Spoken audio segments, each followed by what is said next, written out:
청취자 여러분, 결혼식 날, 한 여성의 인생에서 가장 행복해야 할 순간에 남편의 신혼여행 사진을 목격하는 고통이 이보다 더 클 수 있을까요? 그런데 그 사진 속 신부는 다름 아닌 지난 수십 년 동안 친동생처럼 아끼고 키워온 사촌 동생이었습니다. 그들은 그녀의 등 뒤에서 완벽한 연극을 펼쳐 500억 원 상당의 혼수 재산을 가로채려 했습니다. 하지만 그들은 신부가 눈물 속에 무너지기는커녕 휴대전화를 꺼내 어머니에게 전화를 걸어 단 한마디로 신랑 측의 모든 음모를 법정 앞에서 무너지게 하리라고는 상상도 못했습니다. 그리고 20년간 감춰져 온 끔찍한 비밀이 밝혀집니다. 지금부터 드라마보다 더 극적인 이야기를 함께 들어보시겠습니다. 예식 직전 남편과 사촌 동생의 결혼 사진을 발견한 나는 조용히 엄마에게 전화해 500억 원 혼수 재산을 동결시켜 법정에서 신랑 일가족을 경악하게 만들었다. 오늘은 내 인생에서 가장 행복한 날, 아니 적어도 나는 그렇게 믿었습니다. 나는 이 도시에서 가장 화려한 특급 호텔의 신부 대기실에 있는 큰 거울 앞에 서 있었습니다. 내가 입은 웨딩드레스는 프랑스 디자이너에게 특별 주문한 것으로 3억 원이 넘는다고 합니다. 아버지께서는 국성그룹 회장의 딸이라면 세기의 결혼식을 올려야 하고 이 드레스는 그저 일부일 뿐이다 라고 말씀하셨습니다. 나는 미소를 지으며 살짝 몸을 돌렸습니다. 부드러운 고급 공단천이 몸을 감쌌고 작은 크리스털 조각들이 샹들리에 불빛 아래 반짝이며 마치 은하수 같았습니다.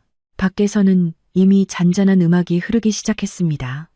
재계와 정계의 저명 인사 200여 명이 우리를 기다리고 있었습니다. 잠시 후 나는 윤세리는 황금그룹의 외아들 강혁준의 아내가 될 것입니다.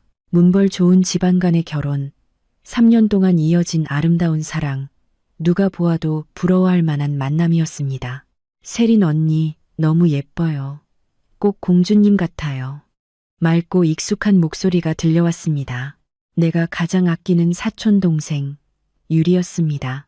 유리의 부모님은 사고로 일찍 돌아가셨고 우리 가족은 유리가 10살 때부터 데려와 키웠습니다. 나는 유리를 친동생처럼 여겼고 가장 좋은 것들만 해주었습니다. 오늘 유리는 들러리로 연분홍 드레스를 입고 있었습니다. 커다랗고 반짝이는 눈에는 기쁨이 가득했습니다. 너도 참, 언니 놀리기는. 나는 웃었습니다. 너도 오늘 정말 예뻐. 유리는 달려와 우아하게 늘어진 베일 부분을 정리해 주었습니다. 그녀는 배려심이 많고 꼼꼼했으며 항상 중요한 순간에 내 곁을 지켜주는 사람이었습니다. 저는 언니가 너무 떨려요. 혁준 오빠가 이 드레스를 입은 언니를 보면 어떤 반응을 보일까요? 아마 행복해서 기절할지도 몰라요. 혁준을 떠올리자 내 심장이 다시 한번 두근거렸습니다. 그는 내 눈에 완벽한 남자였습니다. 잘생기고 능력 있고 항상 다정하고 따뜻했습니다.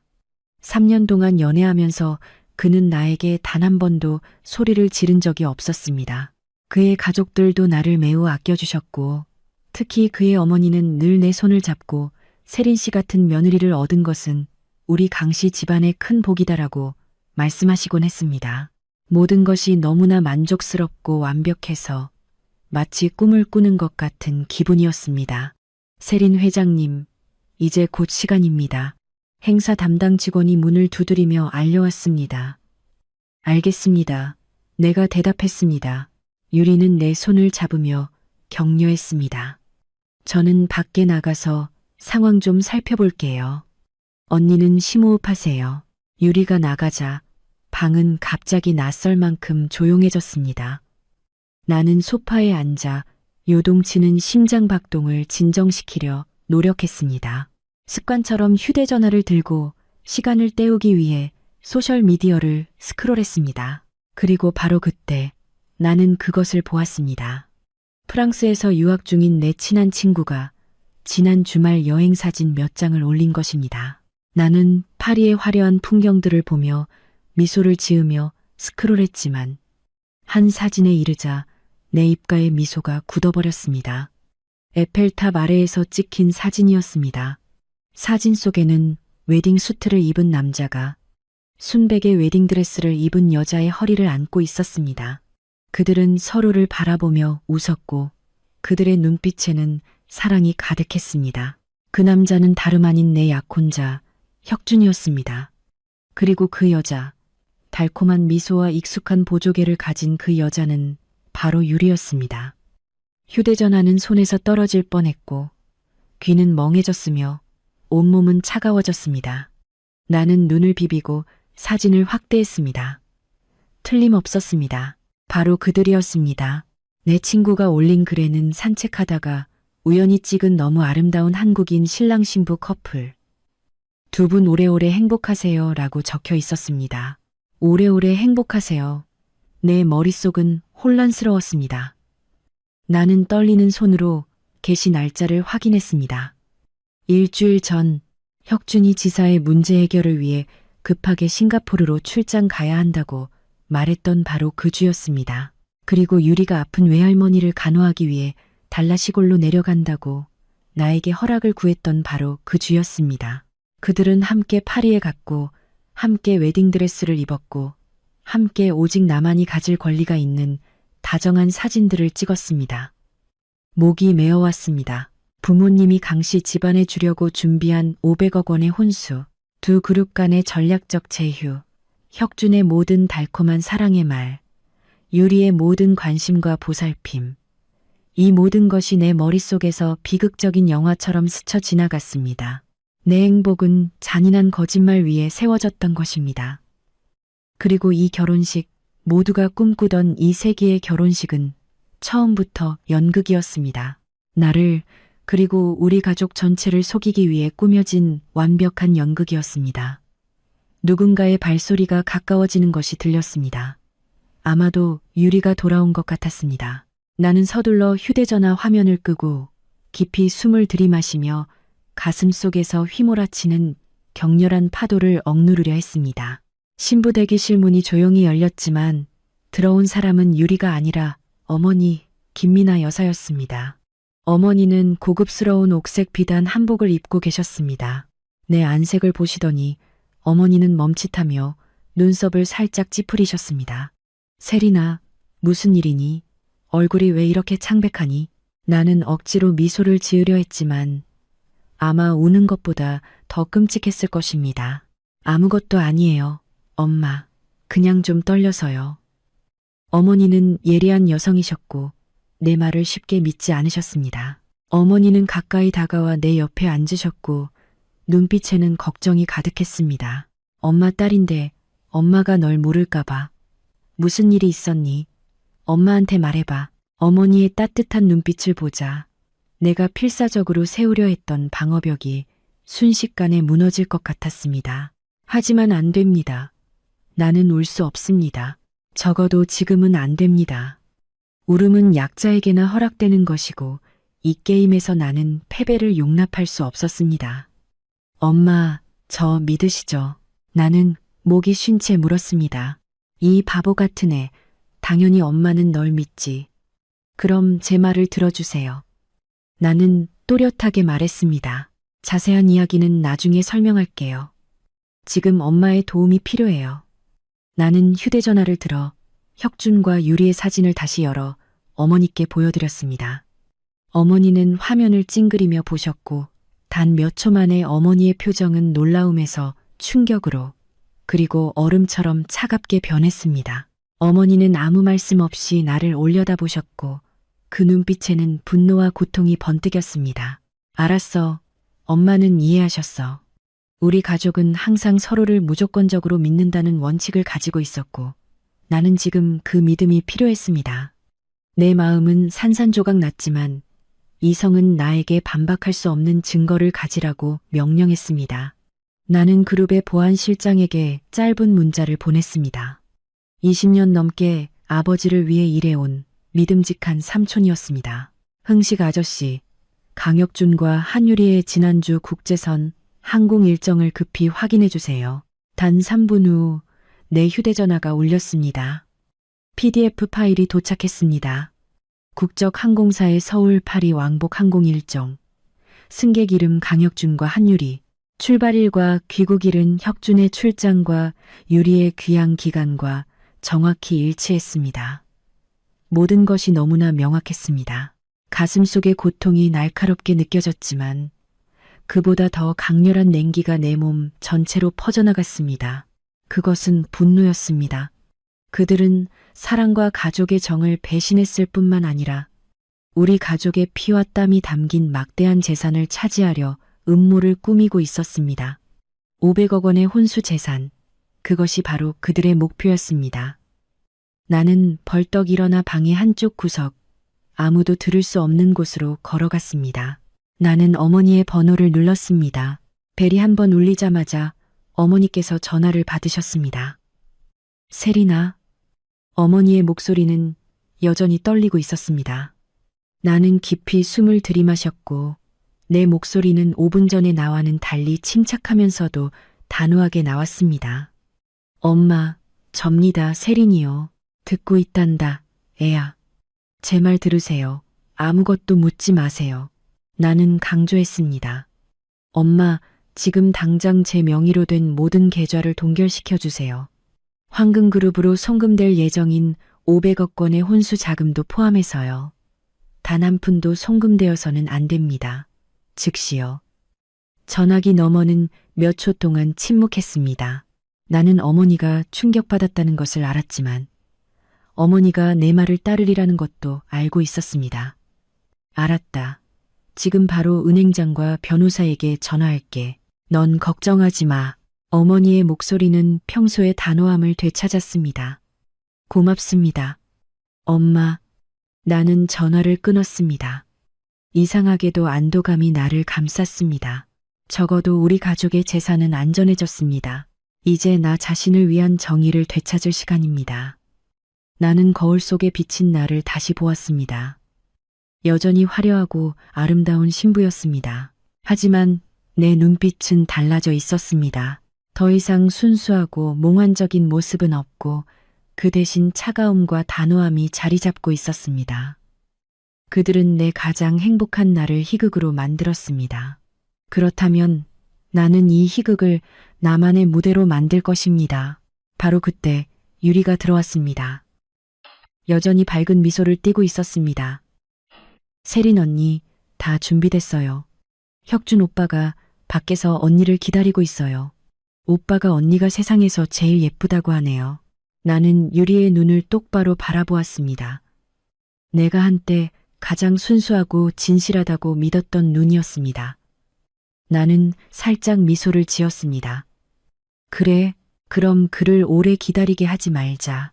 나는 걸음을 옮겼습니다. 웨딩드레스가 바닥 위를 살짝 스쳤습니다. 이 연극, 나는 막이 내릴 때까지 연출자 역할을 할 것입니다. 나는 깊이 숨을 들이마셨습니다. 폐로 들어온 차가운 공기는 나를 이상하게도 맑게 해주었습니다. 고통은 여전히 남아 있었지만 마치 소금으로 문지르는 상처처럼.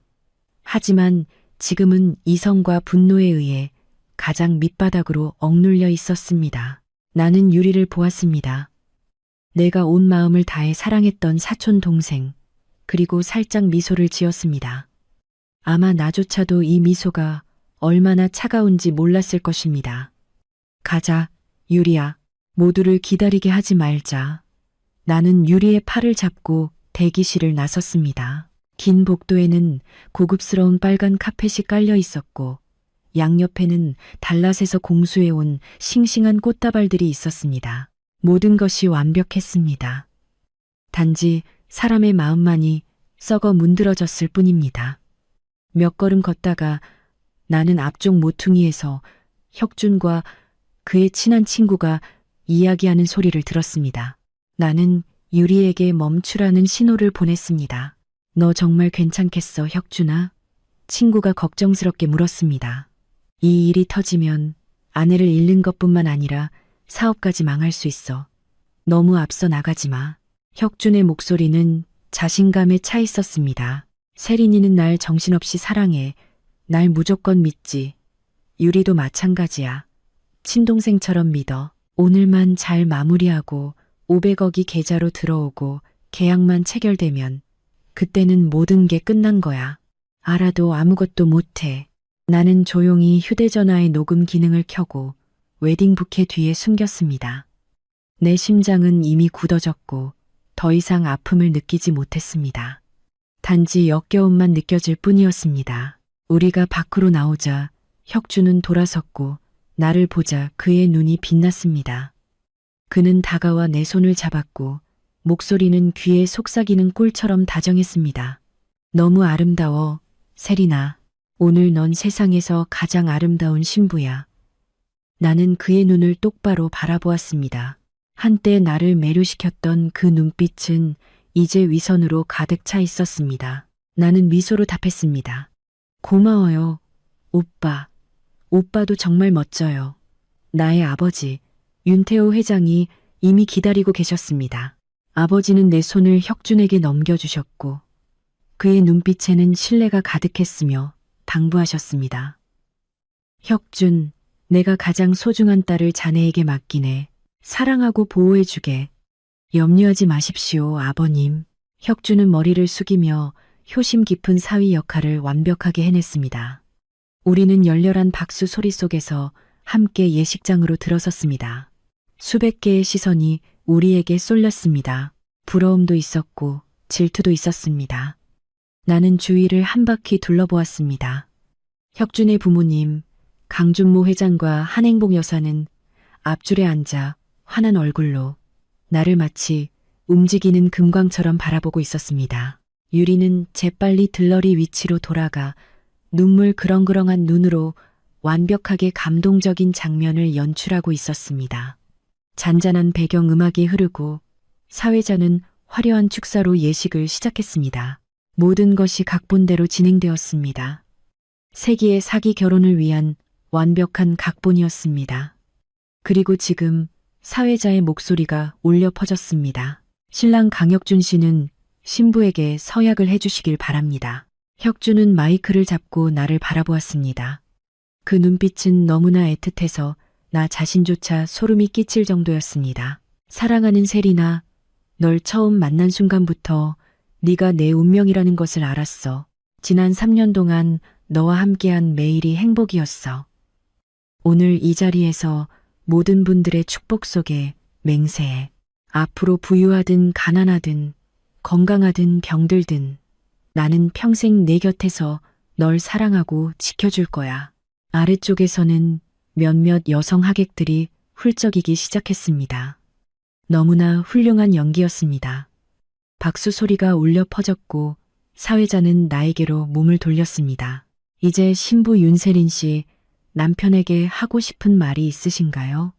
드디어 내가 기다리던 순간이 왔습니다. 나는 사회자에게서 마이크를 넘겨받고 환하게 웃었습니다. 연회장 전체는 내 서약을 기다리며 숨죽였습니다. 나는 연회장 전체를 한번 훑어보았습니다. 내 시선은 혁준과 유리에게서 오랫동안 멈췄습니다. 혁준 씨, 내 맑은 목소리가 공간 전체에 울려 퍼졌습니다. 저도 오빠에게 하고 싶은 말이 있어요. 나는 모든 시선을 집중시키기 위해 의도적으로 몇 초 동안 망설였습니다. 혁준은 여전히 나를 애정 어린 눈빛으로 바라보았습니다. 저는 말하고 싶어요. 나는 깊이 숨을 들이마셨습니다. 고맙다고요. 나에게 인간의 마음에 대한 값비싼 교훈을 가르쳐줘서 고맙다고요. 내가 가장 믿고 사랑했던 사람들로부터 배신이 올 수 있다는 것을 보여줘서 고맙다고요. 혁준의 얼굴에 맺혀있던 미소가 굳어졌습니다. 연회장 전체가 술렁이기 시작했습니다. 나는 휴대전화가 여전히 재생되고 있는 웨딩 부케를 높이 들었습니다. 제가 방금 받은 교훈을 모든 분들이 더 잘 이해하실 수 있도록 스크린을 봐주시길 바랍니다. 곧바로 무대 뒤에 거대한 LED 화면. 원래는 우리의 낭만적인 영상이 나와야 할 그곳에 불이 들어왔습니다. 화면에는 에펠탑 아래에서 혁준이 유리를 진하게 안고 키스하는 사진이 나타났습니다. 그 옆에는 두 사람의 항공 일정이 선명하게 찍힌 이미지가 보였습니다. 연회장은 폭발했습니다. 소리, 웅성거림, 카메라 셔터 소리가 연속적으로 터져 나왔습니다. 혁준과 유리의 얼굴은 순식간에 종이처럼 새하얗게 변했고 핏기 하나 없었습니다. 몇 초 전의 무서운 침묵은 이제 소리의 폭풍으로 대체되었습니다. 웅성거림은 점점 커졌고 수백 쌍의 눈이 무대를 향해 쏟아졌고 굳어진 채 서 있는 두 죄인을 응시했습니다. 세상에, 이게 무슨 일이야? 신랑이 신부의 사촌 동생과 바람을 피운 거야? 그것도 들러리랑. 어쩐지 황금그룹이 서둘러 결혼시키려 한다 했더니 알고 보니 신부 집안 돈을 노린 사기였군.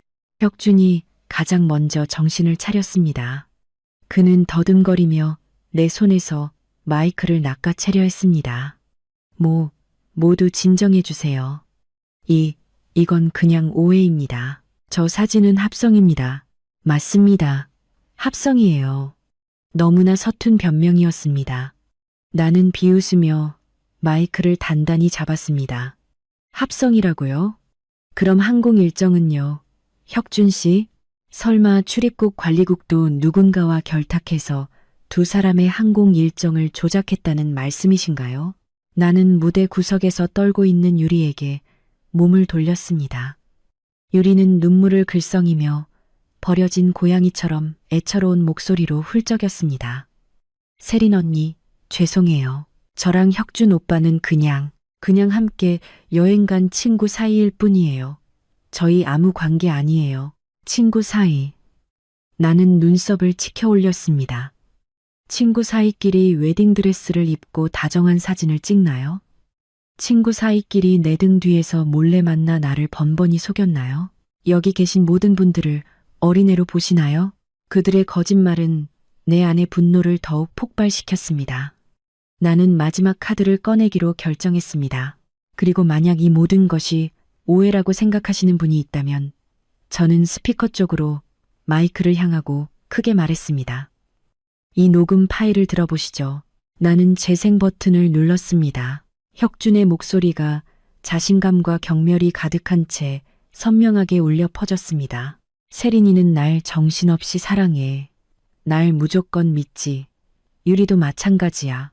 친동생처럼 믿어. 오늘만 잘 마무리하고 500억이 계좌로 들어오고 계약만 체결되면 그때는 모든 게 끝난 거야. 알아도 아무것도 못해. 녹음이 끝나자 연회장 전체는 다시 침묵에 잠겼습니다. 이번 침묵은 더 무서웠습니다. 그것은 경멸과 분노로 가득 차 있었습니다. 이제 더 이상의 변명은 없었습니다. 그들의 음모는 가장 적나라하고 수치스러운 방식으로 폭로되었습니다. 혁준의 어머니 한행복 여사는 비명을 지르며 바닥에 쓰러졌습니다. 아버지 강준모 회장은 얼굴이 잿빛으로 변해 가슴을 움켜쥐고 헐떡였습니다. 황금그룹 일가족은 방금 전의 자부심과 오만함 대신 이제 땅속으로 숨고 싶을 정도의 당혹감과 수치심만 남았습니다. 혁준은 나를 바라보았습니다. 그의 눈빛은 더 이상 위선이 아닌 증오와 절망으로 가득했습니다.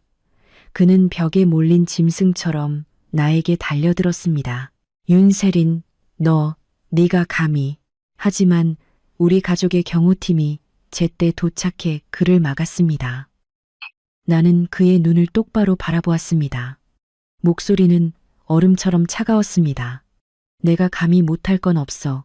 감히 저지른 자는 감히 대가를 치러야지. 나는 몸을 돌려 하객들을 향했습니다. 목소리는 평소에 침착하고 위험 있는 모습으로 돌아왔습니다. 존경하는 모든 하객 여러분, 저는 윤세린입니다. 오늘 이 수치스러운 연극을 목격하게 해드린 점 진심으로 사과드립니다. 이 결혼식은 공식적으로 취소합니다. 그리고 이 자리를 빌려 나는 강씨 일가족을 곁눈질했습니다. 오늘 이 순간부터 국성그룹과 황금그룹 간의 모든 계약, 모든 협력 협정은 즉시 종료됨을 선언합니다. 우리는 이제부터 어떤 관계도 없을 것입니다. 내 말은 강씨 집안의 모든 희망을 끝장내는 마지막 일격과 같았습니다. 강준모 회장은 내 말을 듣자 눈을 뒤집고 기절했습니다. 나는 더 이상 뒤의 혼란에 신경 쓰지 않았습니다. 나는 웨딩드레스 자락을 들고 홀가분하게 몸을 돌려 걸어 나갔습니다. 등 뒤에서 혁준의 절망적인 포효가 들려왔습니다. 세린, 돌아와. 넌 후회하게 될 거야. 나는 뒤돌아보지 않았습니다. 후회하는 사람은 결코 내가 아닐 것입니다. 나는 결혼식장을 나섰고 뒤에는 막이 내린 연극, 무너져가는 재벌 가문, 그리고 탐욕의 대가를 치러야 하는 두 배신자를 남겨두었습니다. 밖에 햇살이 내 눈에 비쳐 조금 눈부셨지만 또한 정말 따뜻했습니다. 마침내 모든 것이 끝났습니다. 고급 차량이 나를 가족 별장으로 데려다 주었습니다. 나는 여전히 웨딩드레스를 입고 있었지만 기분은 아침과는 천지 차이였습니다. 더 이상 설렘은 없었고 낯선 공허함만 남아 있었습니다. 나는 이겼습니다. 압도적인 승리였지만 왜 마음속에는 기쁨이 없었을까요? 집에 들어서자마자 부모님께서 달려 나오셨습니다. 어머니 김미나 여사는 나를 보자 눈이 붉어졌고 서둘러 나를 끌어안았습니다. 우리 딸 고생 많았지.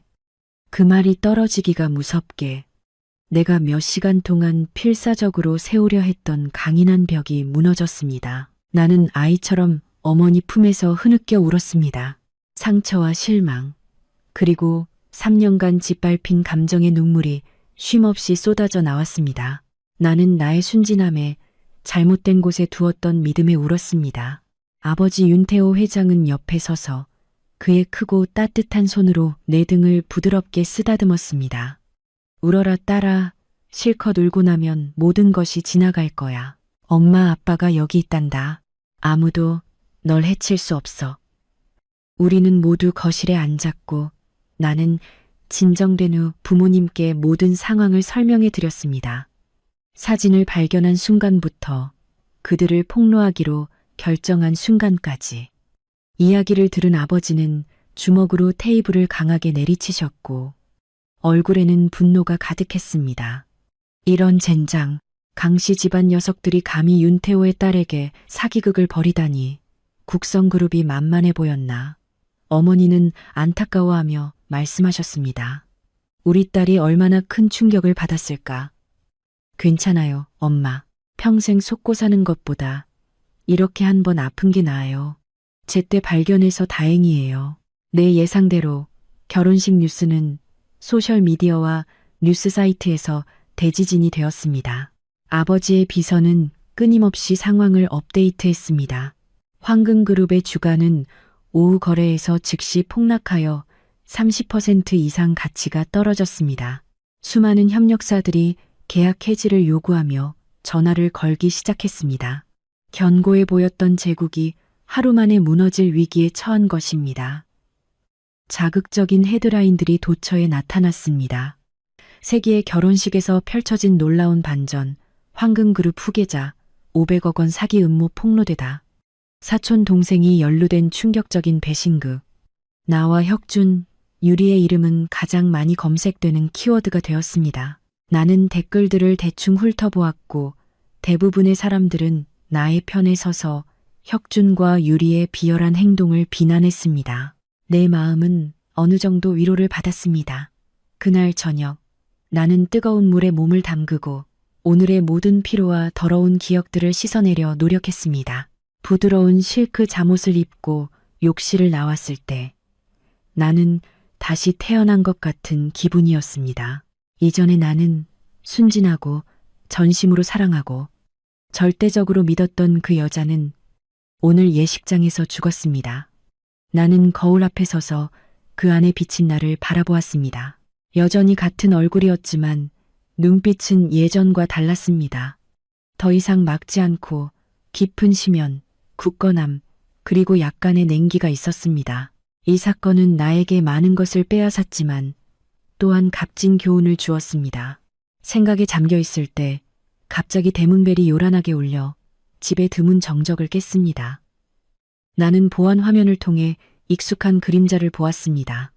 한 사람이 비를 맞으며 웅크리고 서 있었습니다.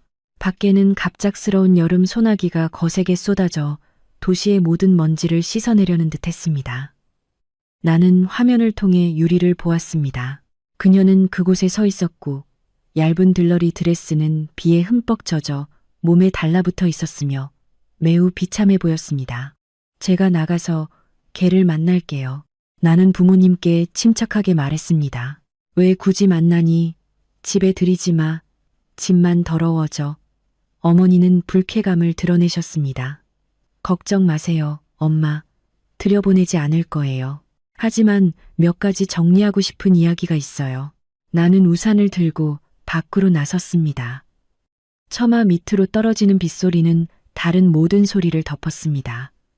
나는 유리에게서 몇 걸음 떨어진 곳에 멈춰 섰습니다. 물리적으로나 감정적으로 안전거리를 유지했습니다. 나를 보자. 유리는 구명대를 잡은 듯 비틀거리며 다가왔고 내 팔을 잡으려 했지만 나는 뒤로 물러섰습니다. 세린 언니. 유리는 비와 눈물로 얼룩진 얼굴을 들었고 목소리는 쉬어 있었습니다. 나는 우산을 들고 침묵하며 그녀의 연기를 차갑게 바라보았습니다. 내가 반응이 없자 유리는 갑자기 차가운 돌바닥에 무릎을 꿇었습니다. 언니, 제가 잘못했어요. 잘못했어요, 언니. 이번 한 번만 용서해 주세요. 그녀는 빗속에서 울부짖었습니다. 제가 어리석었고 혁준 오빠를 너무 사랑해서 미친 짓을 한 거예요. 언니를 속이려고 한 건 아니었어요. 제발 저를 믿어주세요. 나는 입꼬리를 살짝 올리며 비웃었습니다. 이 지경이 되어서도 아직 연극을 하다니. 사랑? 나는 칼날 같은 목소리로 되물었습니다. 배신과 기만, 그리고 너를 키워준 언니의 재산을 가로채려는 음모 위에 세워진 사랑. 그걸 사랑이라고 부르니? 유리는 멈칫했지만 곧 다시 울기 시작했습니다. 아니에요, 언니. 혁준 오빠가 저를 유혹했어요. 오빠는 언니를 사랑하지 않고 집안 때문에 억지로 결혼하는 거라고 했어요. 오빠가 진심으로 사랑하는 사람은 저라고 했어요. 저는 그저 나약한 여자애일 뿐인데 오빠의 달콤한 말을 어떻게 이겨낼 수 있었겠어요. 오, 그렇군요. 나는 고개를 끄덕였습니다. 그럼 넌 정말 불쌍하구나. 1년 내내 사람들에게 유혹당하고 유혹당해서 프랑스에 가서 웨딩드레스를 입고 유혹당해서 언니의 500억을 훔칠 계획을 세웠구나. 넌 정말 순진하고 무고한 피해자구나. 내 말 한마디 한마디는 유리의 서툰 연극에 곧바로 박히는 바늘과 같았습니다. 더 이상 남 탓을 할 수 없다는 것을 깨달은 그녀는 동정심을 구하는 전술로 전환했습니다. 언니 잊었어요? 우리 같이 자랐잖아요. 언니는 평생 저를 지켜주겠다고 했잖아요. 저희 부모님은 일찍 돌아가셨고 저한테는 언니밖에 없어요. 언니는 저를 그렇게 잔인하게 버릴 수 없어요. 맞아. 나는 차가운 목소리로 대답했습니다. 내가 기억하기 때문에 더 용서할 수 없는 거야. 우리 부모님은 너를 거두어 주셨고 나는 너를 친동생처럼 여겼어. 이 집에서 내가 너에게 나누어 주지 않은 좋은 것이 뭐였니? 그런데 너는 우리에게 어떻게 보답했니? 외부인과 결탁해서 친언니를 속이고 너를 키워준 가족의 재산을 가로채려 음모를 꾸몄어. 유리야, 너한테 양심이라는 게 있니? 그녀는 고개를 숙이고 더 이상 아무 말도 할 수 없었습니다. 모든 거짓말은 이제 소용이 없었습니다. 나는 그녀를 마지막으로 바라보았습니다. 내 안에 남아있던 마지막 동정심도 사라졌습니다. 일어나서 돌아가. 이제부터는 내 앞에 다시는 나타나지 마. 모든 것은 법이 해결할 거야. 네가 저지른 일은 스스로 책임져야 해. 그렇게 말하고 나는 집으로 돌아섰습니다. 뒤를 돌아보지 않고 나는 그녀를 그곳에 무릎 꿇게 내버려 두었습니다. 차가운 빗속에서 그리고 극심한 굴욕감 속에서 나는 거실로 들어와 우산을 내려놓기도 전에 주머니 속에 휴대전화가 울렸습니다. 낯선 번호였습니다. 나는 불길한 예감이 들었지만 전화를 받았습니다. 여보세요, 윤세린 씨. 전화기 너머에서 익숙한 목소리가 들려왔습니다. 혁준이었습니다. 하지만 그의 목소리는 더 이상 애원이나 절망이 아니었고 대신 으르렁거리는 듯한 앙심으로 가득 차 있었습니다. 네가 모든 게 끝났다고 생각하나? 내가 내게 말해줄게. 너는 아주 큰 실수를 저질렀어. 너와 네 가족은 모두 대가를 치르게 될 거야. 대가? 나는 목소리를 몇 도 더 차갑게 낮추며 되물었습니다. 대가를 치러야 하는 사람은 내가 아닌 것 같은데. 너무 일찍 우쭐대지 마. 전화기 너머의 혁준의 목소리는 상처 입은 짐승처럼 으르렁거리고 미쳐 있었습니다. 나를 폭로하면 끝이라고 생각했나? 네가 누굴 건드렸는지 모르는군. 누군가가 널 오늘 한 일에 대해 후회하게 만들 거야. 그렇게 말하고 그는 갑자기 전화를 끊었고 무의미하게 길게 이어지는 뚜뚜 소리만 남았습니다. 나는 휴대전화를 테이블 위에 놓았고 손은 살짝 떨렸습니다. 혁준의 협박은 나를 두렵게 하지는 않았지만 내 안에 더 큰 의욕을 불러일으켰습니다. 방금 폭로된 사기꾼이 도망치거나 애원해야 할 상황에서 왜 그렇게 공격적이고 자신만만했을까요? 누군가가 널 후회하게 만들 거야. 그 사람은 누구일까요? 나는 이 의혹을 부모님께 이야기했습니다. 아버지는 내 말을 들으신 후 한참 동안 침묵하셨고 얼굴은 깊은 생각에 잠겼습니다. 혁준의 말에는 일리가 있구나. 아버지는 천천히 말씀하셨습니다. 강준모의 어설픈 머리로는 이렇게 정교하고 대담한 계획을 짜낼 수 없었을 거야. 분명히 배후에서 조종하는 자가 있을 거야.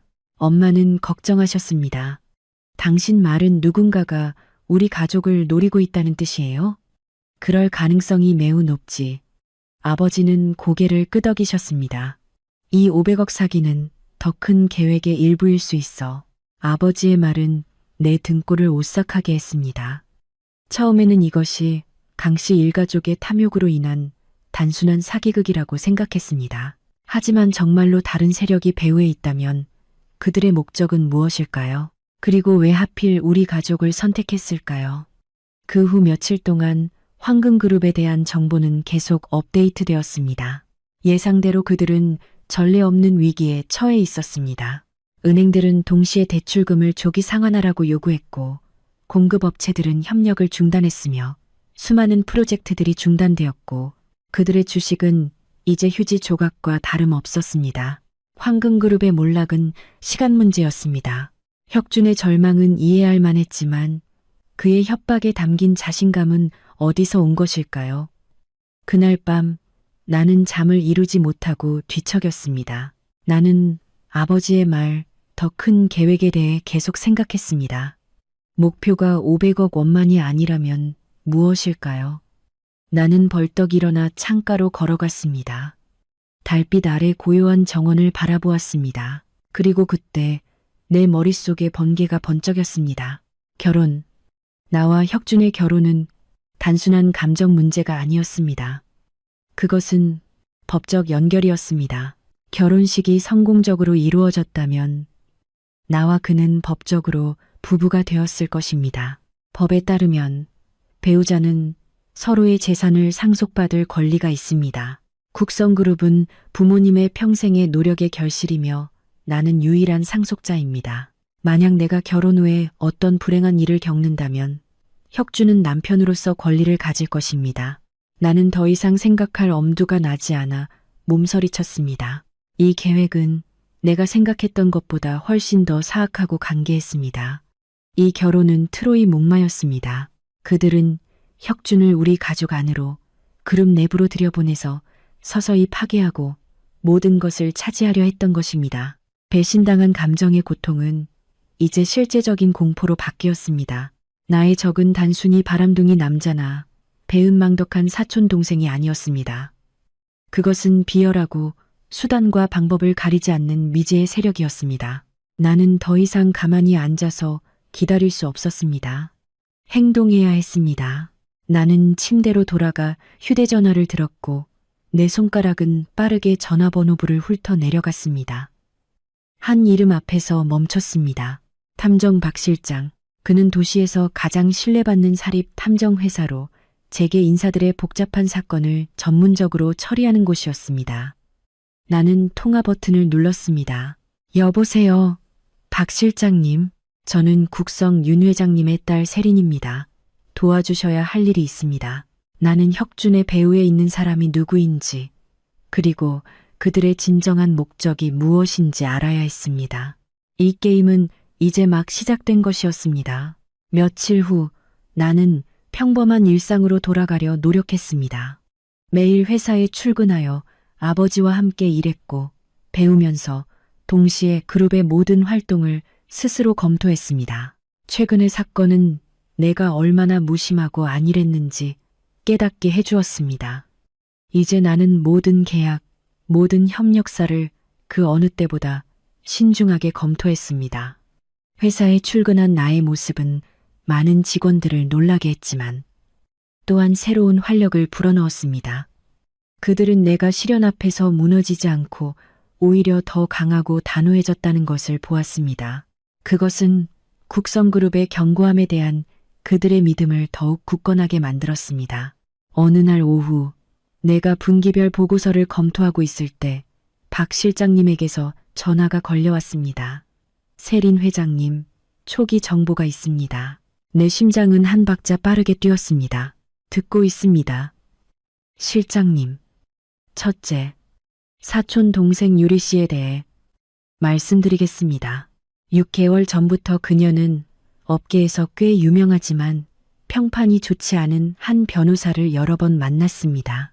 이 사람은 재산 분쟁과 상속 관련 소송에서 법망을 피해가는데 전문가입니다. 상속받을 재산이 없는 사람이 상속 변호사를 만났다. 이상하지 않습니까? 내 마음은 가라앉았습니다. 6개월 전 그들은 아주 오래전부터 계획을 세웠던 것입니다. 알겠습니다. 그럼 혁준은요, 실장님, 그 친구는 더 복잡합니다. 최근 3개월 동안 그는 중년의 한 남성과 최소 5번의 비밀 회동을 가졌습니다. 그들은 항상 룸살롱이나 개인 골프장 같은 은밀한 장소만을 선택했습니다. 저희 요원이 사진을 찍었습니다. 그 남자는 세련된 외모를 가졌지만 매우 조심성이 많고 항상 경호원이 동행합니다. 현재로서는 저희도 그의 신원을 파악하지 못했습니다. 박 실장님은 나에게 멀리서 찍은 몇 장의 사진을 보내주셨습니다. 사진은 흐릿했지만 나는 혁준이 그 남자와 이야기할 때 조아리고 공손한 태도를 취하고 있는 것을 볼 수 있었습니다. 이것은 분명 평범한 비즈니스 파트너 관계가 아니라 주인과 하인 같은 관계처럼 보였습니다. 감사합니다, 실장님. 그 남자에 대해 더 조사해 주시길 부탁드립니다. 염려 마십시오. 가장 유능한 요원을 붙이겠습니다. 나는 전화를 끊고 사무실에 말없이 앉아 있었습니다. 흩어져 있던 조각들이 점점 더 명확하게 드러나기 시작했습니다. 유리는 상속 변호사를 만났고 혁준은 강력한 힘을 가진 미스터리한 인물을 만났습니다. 나는 이들을 연결했고 끔찍한 시나리오가 내 머릿속에 떠올랐습니다. 그들은 결혼식이 끝난 후에 시나리오를 계획했던 것일까요?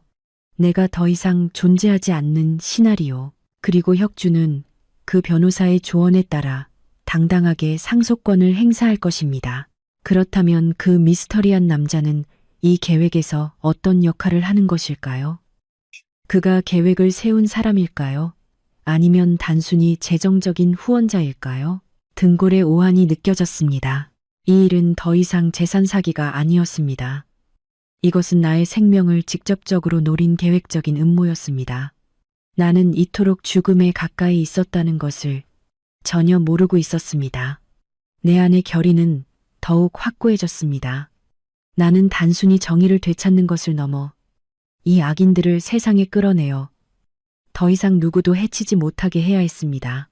내가 생각에 잠겨 있을 때 휴대전화가 다시 울렸습니다. 이번에는 박 실장님에게서 온 메시지였는데 음성 파일이 첨부되어 있었습니다. 나는 급히 파일을 열어들었습니다.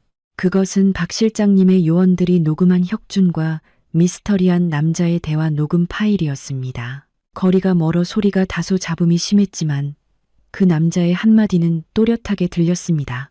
자네는 계획대로만 해. 그 세린이란 계집애가 죽으면 국성그룹 전체가 우리 손에 들어올 거야. 윤 회장에게 묵은 원한을 갚을 때가 된 거지.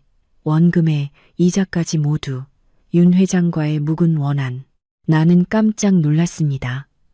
그렇다면 이것은 복수극이었단 말인가?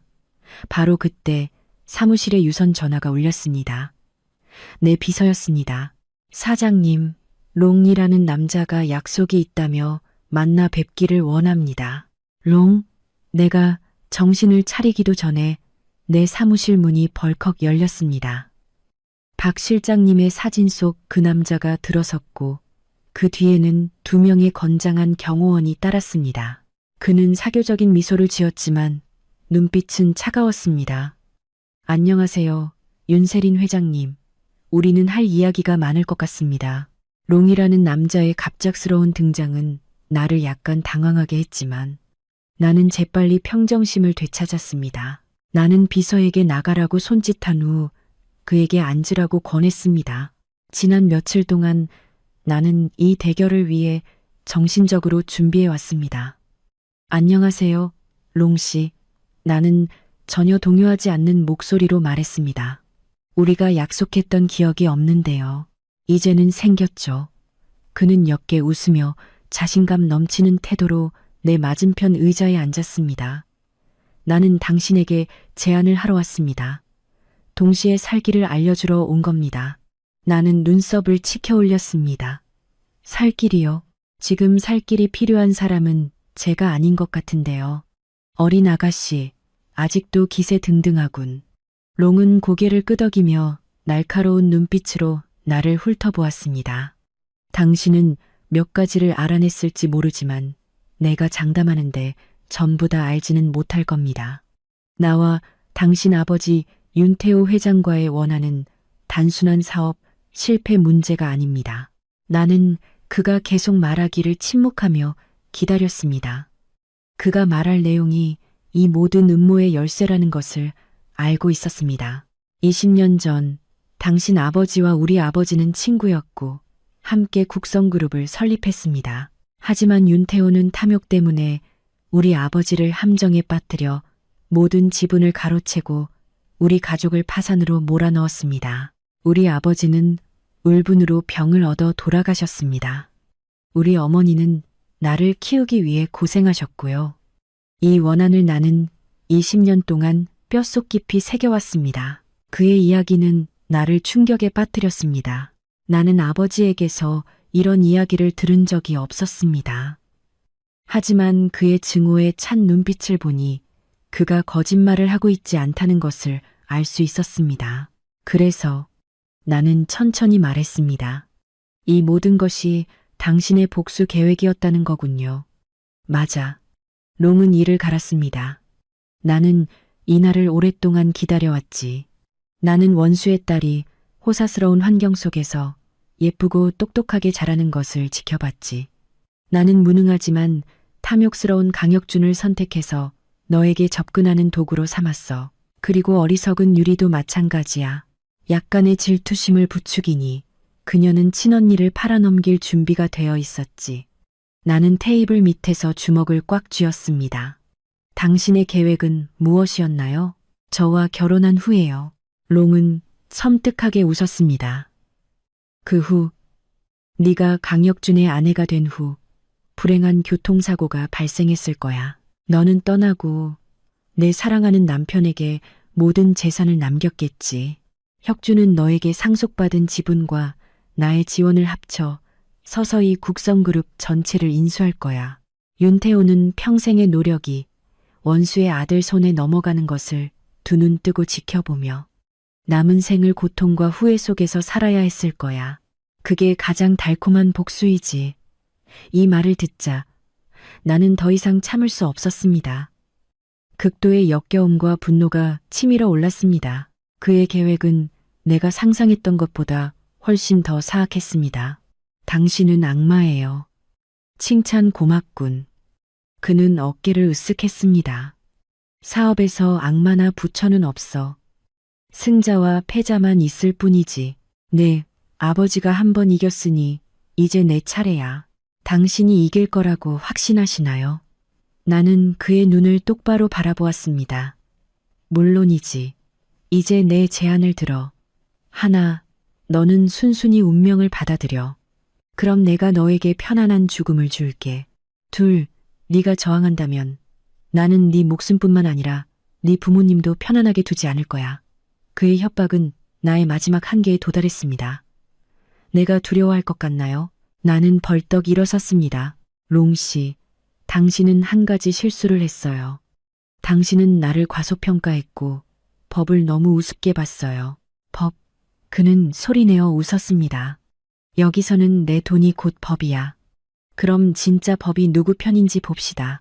나는 테이블 밑에 숨겨진 버튼을 눌렀습니다. 즉시 내 사무실 문이 활짝 열렸습니다. 아버지와 박 실장님, 그리고 2명의 사복 경찰이 들어섰습니다. 롱의 오만했던 얼굴은 굳어졌고 그 자리에는 경악과 공포가 대신했습니다. 네, 네가 감히, 제가 감히 못할 건 없다고 말했죠. 나는 테이블 위에 작은 녹음기를 집어들었습니다. 당신의 살인 계획을 포함한 우리의 모든 대화가 아주 선명하게 녹음되었습니다. 모든 것을 스스로 자백해 주셔서 감사합니다. 경찰의 갑작스러운 등장은 롱이 예상하지 못한 일격이었습니다. 그의 얼굴은 놀라움에서 분노로 변해 붉어졌습니다. 그의 경호원 2명이 달려들려 했지만 박 실장님과 다른 경찰들에게 재빨리 제압당했습니다. 윤세린, 이 어린 계집애가 네가 나를 함정에 빠뜨려. 롱은 포효했습니다. 함정. 아버지가 다가섰고 그의 눈빛은 옛 원수를 똑바로 바라보며 차가웠습니다. 롱, 이건 함정이 아니라 자승자박이라고 하는 거네. 자네가 씨앗을 뿌렸으니 이제 폭풍을 거두어야지. 롱 씨, 저희와 함께 경찰서로 가시죠. 한 경찰관이 말했습니다. 당신의 손에 있는 녹음 파일은 당신의 살인 음모와 협박에 대한 반박할 수 없는 증거입니다. 롱이 수갑이 채워지고 끌려갈 때 그는 여전히 증오에 찬 눈빛으로 나와 아버지를 뒤돌아보았습니다. 하지만 나는 그의 게임이 끝났다는 것을 알고 있었습니다. 20년 동안 품어온 복수 계획은 결국 오만함과 타인에 대한 경멸 때문에 무너진 것입니다. 경찰이 떠난 후 아버지는 나를 품에 안았습니다. 딸아, 넌 정말 용감했어. 아빠는 네가 정말 자랑스럽다. 아버지와 모두가 없었다면 저 혼자 할 수 없었을 거예요. 나는 말했고 마음속에는 큰 안도감이 느껴졌습니다. 하지만 나는 모든 것이 완전히 끝난 것은 아니라는 것을 알고 있었습니다. 롱은 주범일 뿐 그의 2 졸개, 혁준과 유리는 여전히 법의 심판 밖에 있었습니다. 그들도 그들의 행동에 대한 대가를 치러야 했습니다. 내 생각대로 그날 오후 롱이 살인 음모 혐의로 체포되었다는 소식이 퍼지자 강씨 집안은 완전히 몰락했습니다. 혁준의 어머니는 우리 회사 문 앞까지 찾아와 울면서 나를 만나게 해달라고 요구했습니다. 이번에는 나는 그녀를 만나기로 동의했습니다. 나는 이 지경이 되어서도 그들이 또 어떤 연극을 할 수 있는지 보고 싶었습니다. 우리는 회사 근처 카페에서 만났습니다. 행복여사는 나를 보자마자 서둘러 2 손을 모으고 애원했습니다. 눈물이 얼굴을 뒤덮었습니다. 세리나, 박 부인이야. 제발 부탁한다. 내 아들 혁준이를 살려줘. 얘가 롱 씨의 꼬임에 넘어가서 어리석은 짓을 한 거야. 악에는 없었단다, 얘야. 나는 커피를 조용히 적기만 할 뿐 아무 말도 하지 않았습니다. 그녀가 다음에 무슨 말을 할지 보고 싶었습니다. 이 일은 모두 롱 씨가 강요한 거야. 그가 우리 가족 전체를 해치겠다고 협박해서 따를 수밖에 없었단다. 우리 가족도 피해자일 뿐이야, 얘야. 제발 동정심을 갖고 경찰에게 선처를 부탁해 줄 수 없을까? 우리가 한때 한 가족이 될 뻔했던 정을 생각해서 말이야. 피해자요? 나는 마침내 입을 열었습니다. 목소리는 섬뜩할 정도로 침착했습니다. 어머님, 누가 우리 집안에 500억 원을 가로채려 탐냈나요? 누가 내 사촌 동생과 함께 내 등 뒤에서 몰래 만났나요? 누가 아들을 나에게 결혼시킨 후 나를 해치려던 계획에 동의했나요? 어머님, 제 질문 하나하나는 그녀를 때리는 큰 망치 같았고 행복 여사는 얼굴이 창백해져 대답할 수 없었습니다. 어머님, 나는 커피 잔을 내려놓았습니다. 기회가 없었던 것은 아니에요. 처음에는 단순한 애정사기라고 생각했지만 당신들은 멈추지 않았어요. 당신의 아들은 나에게 전화해서 협박까지 했고, 어머님은 여기 와서 강요받은 연극을 하고 계시는군요. 나는 주머니에서 휴대전화를 꺼내 결혼식장에서 녹음한 혁준과 그의 친구의 대화 파일을 틀었습니다. 들어보세요, 어머님. 당신의 아들이 강요받았는지 아니면 자신의 계획에 대단히 흡족해했는지 들어보세요. 녹음 파일 속의 혁준의 목소리는 자신감과 오만함으로 가득 차 있었습니다. 행복 여사는 이 말을 듣자 온몸에 힘이 풀려 테이블 위로 쓰러졌습니다. 나는 일어나 떠날 준비를 했습니다. 제가 오늘 어머님을 만난 것은 사과를 들으려는 것이 아닙니다. 저는 단지 모든 것이 너무 멀리 왔다는 것을 말씀드리고 싶었어요. 하늘의 그물은 성기지만 빠져나갈 수 없죠. 아드님과 유리에게 자수하라고 하세요. 그것이 법의 관용을 얻을 수 있는 유일한 길입니다. 나는 뒤돌아 절망 속에서 울고 있는 여인을 남겨두고 걸어 나갔습니다.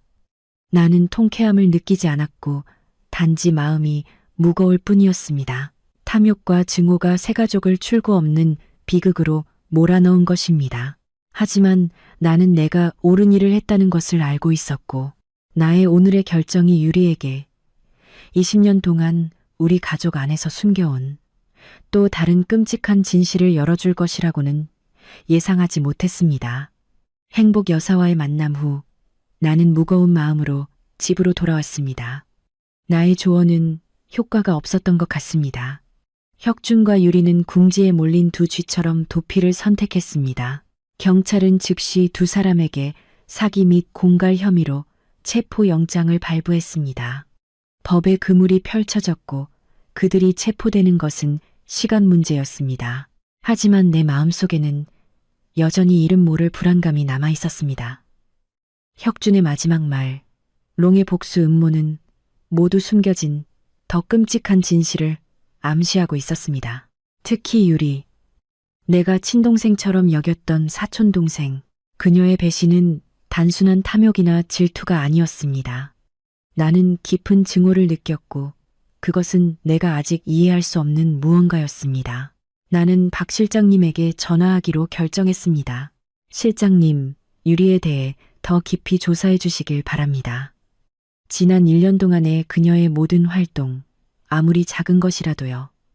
우리가 중요한 단서를 놓친 것 같아요. 알겠습니다. 염려 마십시오. 즉시 사람을 투입하겠습니다. 박 실장님이 대답했습니다. 이틀 후 내가 회사에 있을 때 박 실장님은 나에게 밀봉된 서류철을 보내주셨습니다. 그는 나에게 조용한 곳에서 읽으라고 당부했습니다.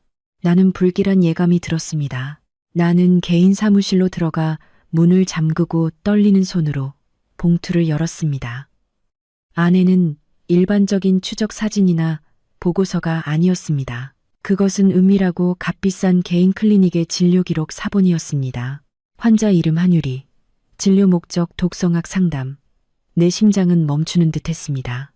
나는 계속 읽었고 글자 하나하나가 내 피부에 박히는 바늘 같았습니다. 기록은 매우 상세했습니다. 3개월 전 유리는 이곳에 와서 남미의 희귀식물에서 추출한 독약에 대해 상담을 요청했습니다. 설명에 따르면 이 독약은 무색, 무취, 무미이며 일반적인 검사로는 극도로 발견하기 어렵다고 합니다. 피해자는 즉시 증상이 나타나지 않고 몇 주 후에 서서히 증상이 나타나며 과로로 인한 급성 심부전과 똑같이 보입니다. 흔적을 남기지 않는 완벽한 죽음, 내 목은 바싹 말랐습니다. 롱이 말했던 교통사고 계획은 아마도 더 잔인한 음모를 은폐하기 위한 거짓말이었을 것입니다. 그들은 내가 가족과 의사들의 무력감 속에서 천천히 고통스럽게 죽기를 원했습니다. 하지만 나를 극도의 공포로 몰아넣은 것은 진료 기록의 마지막 페이지에 있었습니다. 그것은 바로 유리의 혈액 검사 결과였습니다. 그녀의 혈액에서 의사는 바로 그 독약의 극미량을 발견했습니다. 그 아래에는 의사의 메모가 있었습니다. 환자는 자신의 몸에 소량을 실험하여 반응을 확인했음을 인정함. 정신 상태, 불안정 징후 있음. 서류철이 내 손에서 떨어졌고 온몸이 떨렸습니다. 유리, 그녀는 자신의 몸에 독을 시험했던 것입니다. 자신에게 이토록 잔인할 수 있는 사람이 다른 사람에게는 무엇을 못할까요? 10년 넘게 한 지붕 아래 살면서 나는 내 품에 독사를 키우고 있었고 피도 눈물도 없는 살인자와 함께 살고 있었다는 것을 전혀 모르고 있었습니다. 배신감으로 인한 고통은 이제 뼛속까지 스며드는 공포로 변했습니다. 나는 죽음에 이토록 가까이 있었다니. 유리가 만들어준 모든 식사, 유리가 따라준 모든 물 한 잔. 나는 더 이상 생각할 엄두가 나지 않았습니다. 바로 그때 내 휴대전화가 울렸습니다. 박 실장님이었습니다. 목소리는 심각했습니다. 세린 회장님, 자료 보셨습니까? 저 봤어요.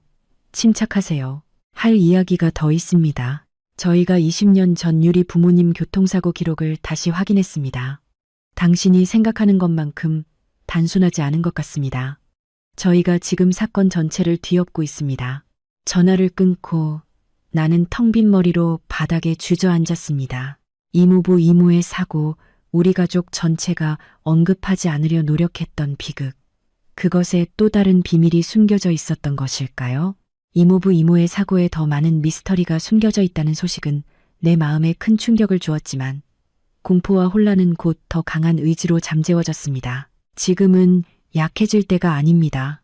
적들은 여전히 존재하며 내가 생각했던 것보다 더 위험합니다. 나는 스스로 일어나야 합니다. 나 자신뿐만 아니라 가족 전체를 지키기 위해서입니다. 나는 그날 밤 긴급 가족 회의를 소집했습니다. 3사람뿐이었습니다. 나, 아버지, 그리고 어머니. 아버지의 사무실은 극도로 긴장된 분위기였습니다.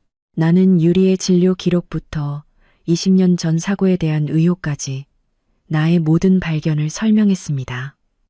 이야기를 들은 어머니는 너무 놀라 말문이 막혔습니다. 그녀는 나를 꽉 안아줄 수밖에 없었습니다. 아버지는 침묵했지만 그의 눈에는 분노의 불꽃이 이글거렸습니다.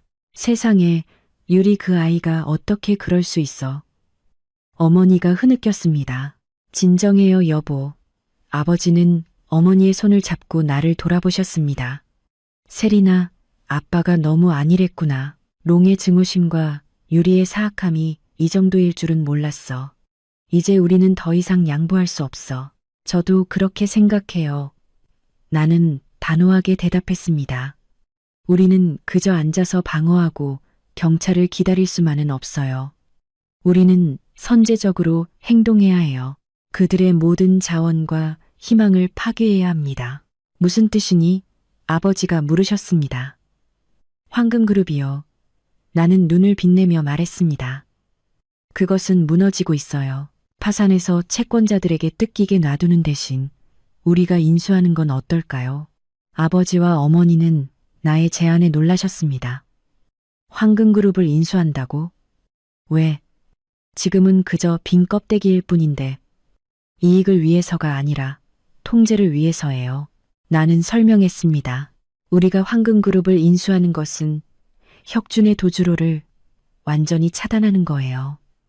그는 도피하거나 변호사를 고용할 돈조차 없게 될 거예요. 게다가 우리는 회사를 재편성하고 일자리를 잃을 위기에 처한 수천 명의 무고한 직원들의 일자리를 구할 수 있어요.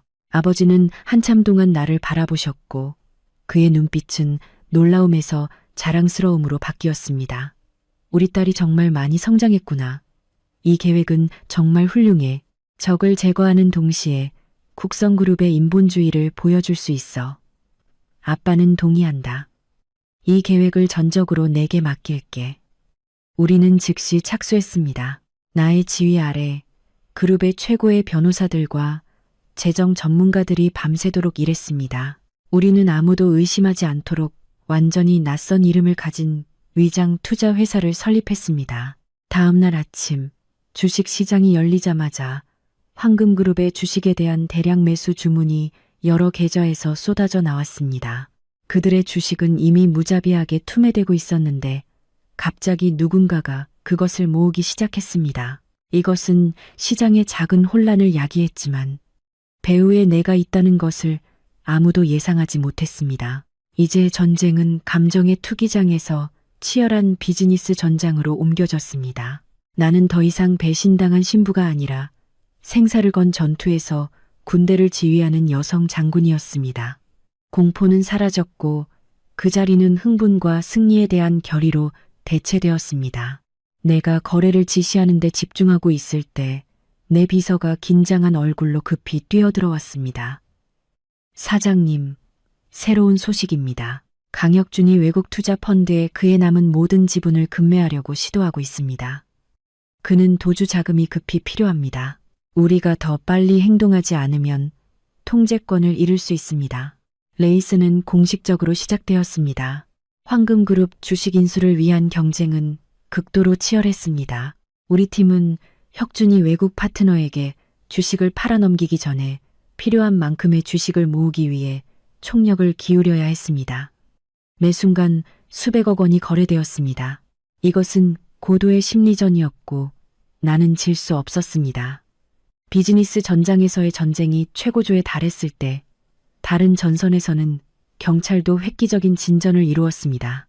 박 실장님 팀이 제공한 정보와 수사 기법을 결합하여 그들은 혁준과 유리의 흔적을 찾아냈습니다. 그들은 외딴 교회의 한 리조트 빌라에 숨어 있었습니다. 자산은 혁준의 먼 친척 명의로 되어 있었습니다. 그날 밤 내가 힘든 하루 일과를 막 마쳤을 때 박 실장님에게서 전화가 걸려왔습니다. 목소리는 흥분으로 가득 차 있었습니다. 세린 회장님, 이제 볼만한 드라마가 곧 펼쳐질 겁니다. 경찰이 빌라 단지를 완전히 포위했습니다. 이번에는 날개가 돋아도 도망칠 수 없을 겁니다. 내 마음은 복잡한 감정으로 요동쳤습니다. 한편으로는 나를 해치려 했던 사람들이 마침내 대가를 치르게 된다는 사실에 안도감을 느꼈습니다. 다른 한편으로는 한때 나에게 가장 가까웠던 두 사람, 혁준과 유리가 감옥에 갇히는 모습을 생각하니 약간의 씁쓸함도 느껴졌습니다. 하지만 그 감정은 잠시뿐이었습니다. 그들은 스스로 이 길을 선택했습니다. 나는 현장에 가지 않고 집에서 소식을 기다렸습니다. 약 1시간 후 내 휴대전화가 울렸습니다. 박 실장님이었습니다. 잡았습니다. 회장님, 두 사람 모두 체포되었습니다. 나는 안도의 한숨을 쉬었습니다. 마침내 악몽이 끝날 것 같았습니다. 박 실장님은 체포 과정이 매우 신속하게 이루어졌다고 말했습니다. 불시에 닥친 상황에 혁준과 유리는 아무런 저항도 하지 않았습니다. 혁준은 얼굴이 핏기 하나 없이 축 처져 있었고 유리는 그와 달리 매우 침착했으며 수갑이 채워질 때조차 차가운 미소를 지었다고 합니다. 경찰서에서 반박할 수 없는 증거들 앞에서 혁준은 빠르게 무너져 모든 것을 자백했습니다. 그는 사기 음모를 인정했고 유리와의 부적절한 관계도 인정했습니다. 하지만 독살 계획에 대해서는 완강히 부인했습니다. 제가 아니에요. 저는 그렇게 악하지 않아요. 그는 신문실에서 울부짖었습니다. 모든 것은 유리와 롱 씨가 꾸민 짓이에요. 저는 돈만 원했을 뿐 살인을 원하지 않았어요. 유리예요. 그 애가 독약을 가져왔어요. 그것만이 모든 재산을 차지할 수 있는 유일한 방법이라고 했어요. 혁준의 진술은 나의 추측을 확인해 주었습니다. 하지만 내가 더 주목한 것은 유리의 태도였습니다. 그녀는 여전히 침묵했고 인정하지도 부인하지도 않았습니다. 그녀의 표정은 차갑고 무관심했으며 마치 지금 일어나는 모든 일이 자신과 아무 상관없는 일인 것 같았습니다. 유리의 그 섬뜩할 정도의 침착함은 노련한 수사관들조차 몸서리치게 만들었습니다. 마치 이 젊은 여성의 마음속에 살인 음모보다 더 끔찍한 비밀이 숨겨져 있는 것 같았습니다. 내가 유리의 이상한 태도에 대해 생각하고 있을 때 사건을 직접 담당하고 있는 강력반의 김 팀장님에게서 전화가 걸려왔습니다. 안녕하세요, 윤 회장님. 저는 김중희입니다. 두 용의자를 체포했다는 것을 알려드리기 위해 전화했습니다. 회장님과 가족의 협조에 감사드립니다. 네, 고생 많으셨습니다. 아, 그런데 좀 이상한 점이 있어서 회장님께 혹시 아시는 것이 있는지 여쭤보려고 합니다. 김 팀장님은 머뭇거렸습니다. 호송차에 태워질 때 용의자 한유리가 갑자기 기자들을 돌아보며 소리쳤습니다. 너희 황씨 가문은 나에게 목숨 빚을 졌다고 말했습니다. 우리는 그녀가 무슨 뜻으로 말한 것인지 이해할 수 없습니다. 목숨 빚을 졌다. 내 귀는 멍해졌습니다. 이 말은 20년 전 이모부 이모의 사고에 대한 의혹과 결합되었습니다. 설마 미친 듯하지만 논리적인 가설이 내 머릿속에 번쩍였습니다. 유리의 말은 그날 밤 내내 나를 괴롭혔습니다. 너희 윤씨 가문은 나에게 목숨 빚을 졌다. 그 말은 저주이자 끔찍한 비난 같았습니다. 다음 날 아침 나는 아무리 잔인한 진실일지라도 그것과 맞서기로 결정했습니다. 나는 경찰에게 유리와 단독으로 만날 수 있도록 허가를 요청했습니다. 면담은 구치소의 작은 신문실에서 이루어졌습니다. 우리 사이에는 차가운 철제 테이블이 있었습니다. 유리는 수의를 입고 있었고 긴 머리는 단정하게 묶여 있었습니다. 그녀는 많이 말랐지만 눈빛에는 더 이상 순진함이나 두려움이 없었습니다. 대신 깊은 증오, 음울하게 타오르는 복수의 불꽃이 있었습니다. 저를 찾아온 이유가 뭐예요? 유리가 먼저 입을 열었습니다. 목소리는 쉬어 있었고 조롱이 담겨 있었습니다. 나의 비참한 모습을 보러 오셨나요? 유리야, 나는 너에게 한 가지 질문을 하러 왔어. 나는 침착함을 유지하려 노력하며 말했습니다. 어제 네 말은 무슨 뜻이었니? 왜 우리 가족이 너에게 목숨 빚을 졌다고 말한 거니? 유리는 갑자기 웃음을 터뜨렸습니다. 씁쓸하고 미친 듯한 웃음이었습니다. 언니는 아직도 순진한 척할 수 있나요? 아니면 언니의 존경하는 아버지, 윤 회장님이 자신의 죄악에 대해 한 번도 이야기해 준 적이 없나요? 내 심장이 쿵 떨어졌습니다. 무슨 죄악? 명확하게 말해봐. 명확하게요? 유리가 이를 갈았습니다. 그럼 내가 명확하게 말해줄게요. 20년 전 우리 아빠와 언니 아빠는 사업 파트너였어요. 하지만 이익 다툼 때문에 언니 아빠가 잔인하게 사람을 시켜 우리 부모님의 차브레이크 선을 잘랐고 모든 프로젝트를 독차지하기 위해 끔찍한 교통사고를 조작했어요. 나는 너무 충격을 받아 내가 들은 것을 믿을 수 없었습니다. 아니, 그럴 리 없어. 우리 아버지는 그런 분이 아니야. 그건 단순한 교통사고였어. 단순한 사고. 유리가 다시 웃었습니다. 맞아요.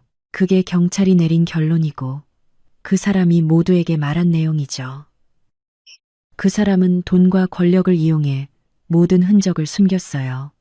그리고는 좋은 친구, 인자한 삼촌 연기를 하며 원수의 고아 딸을 데려와 키웠어요.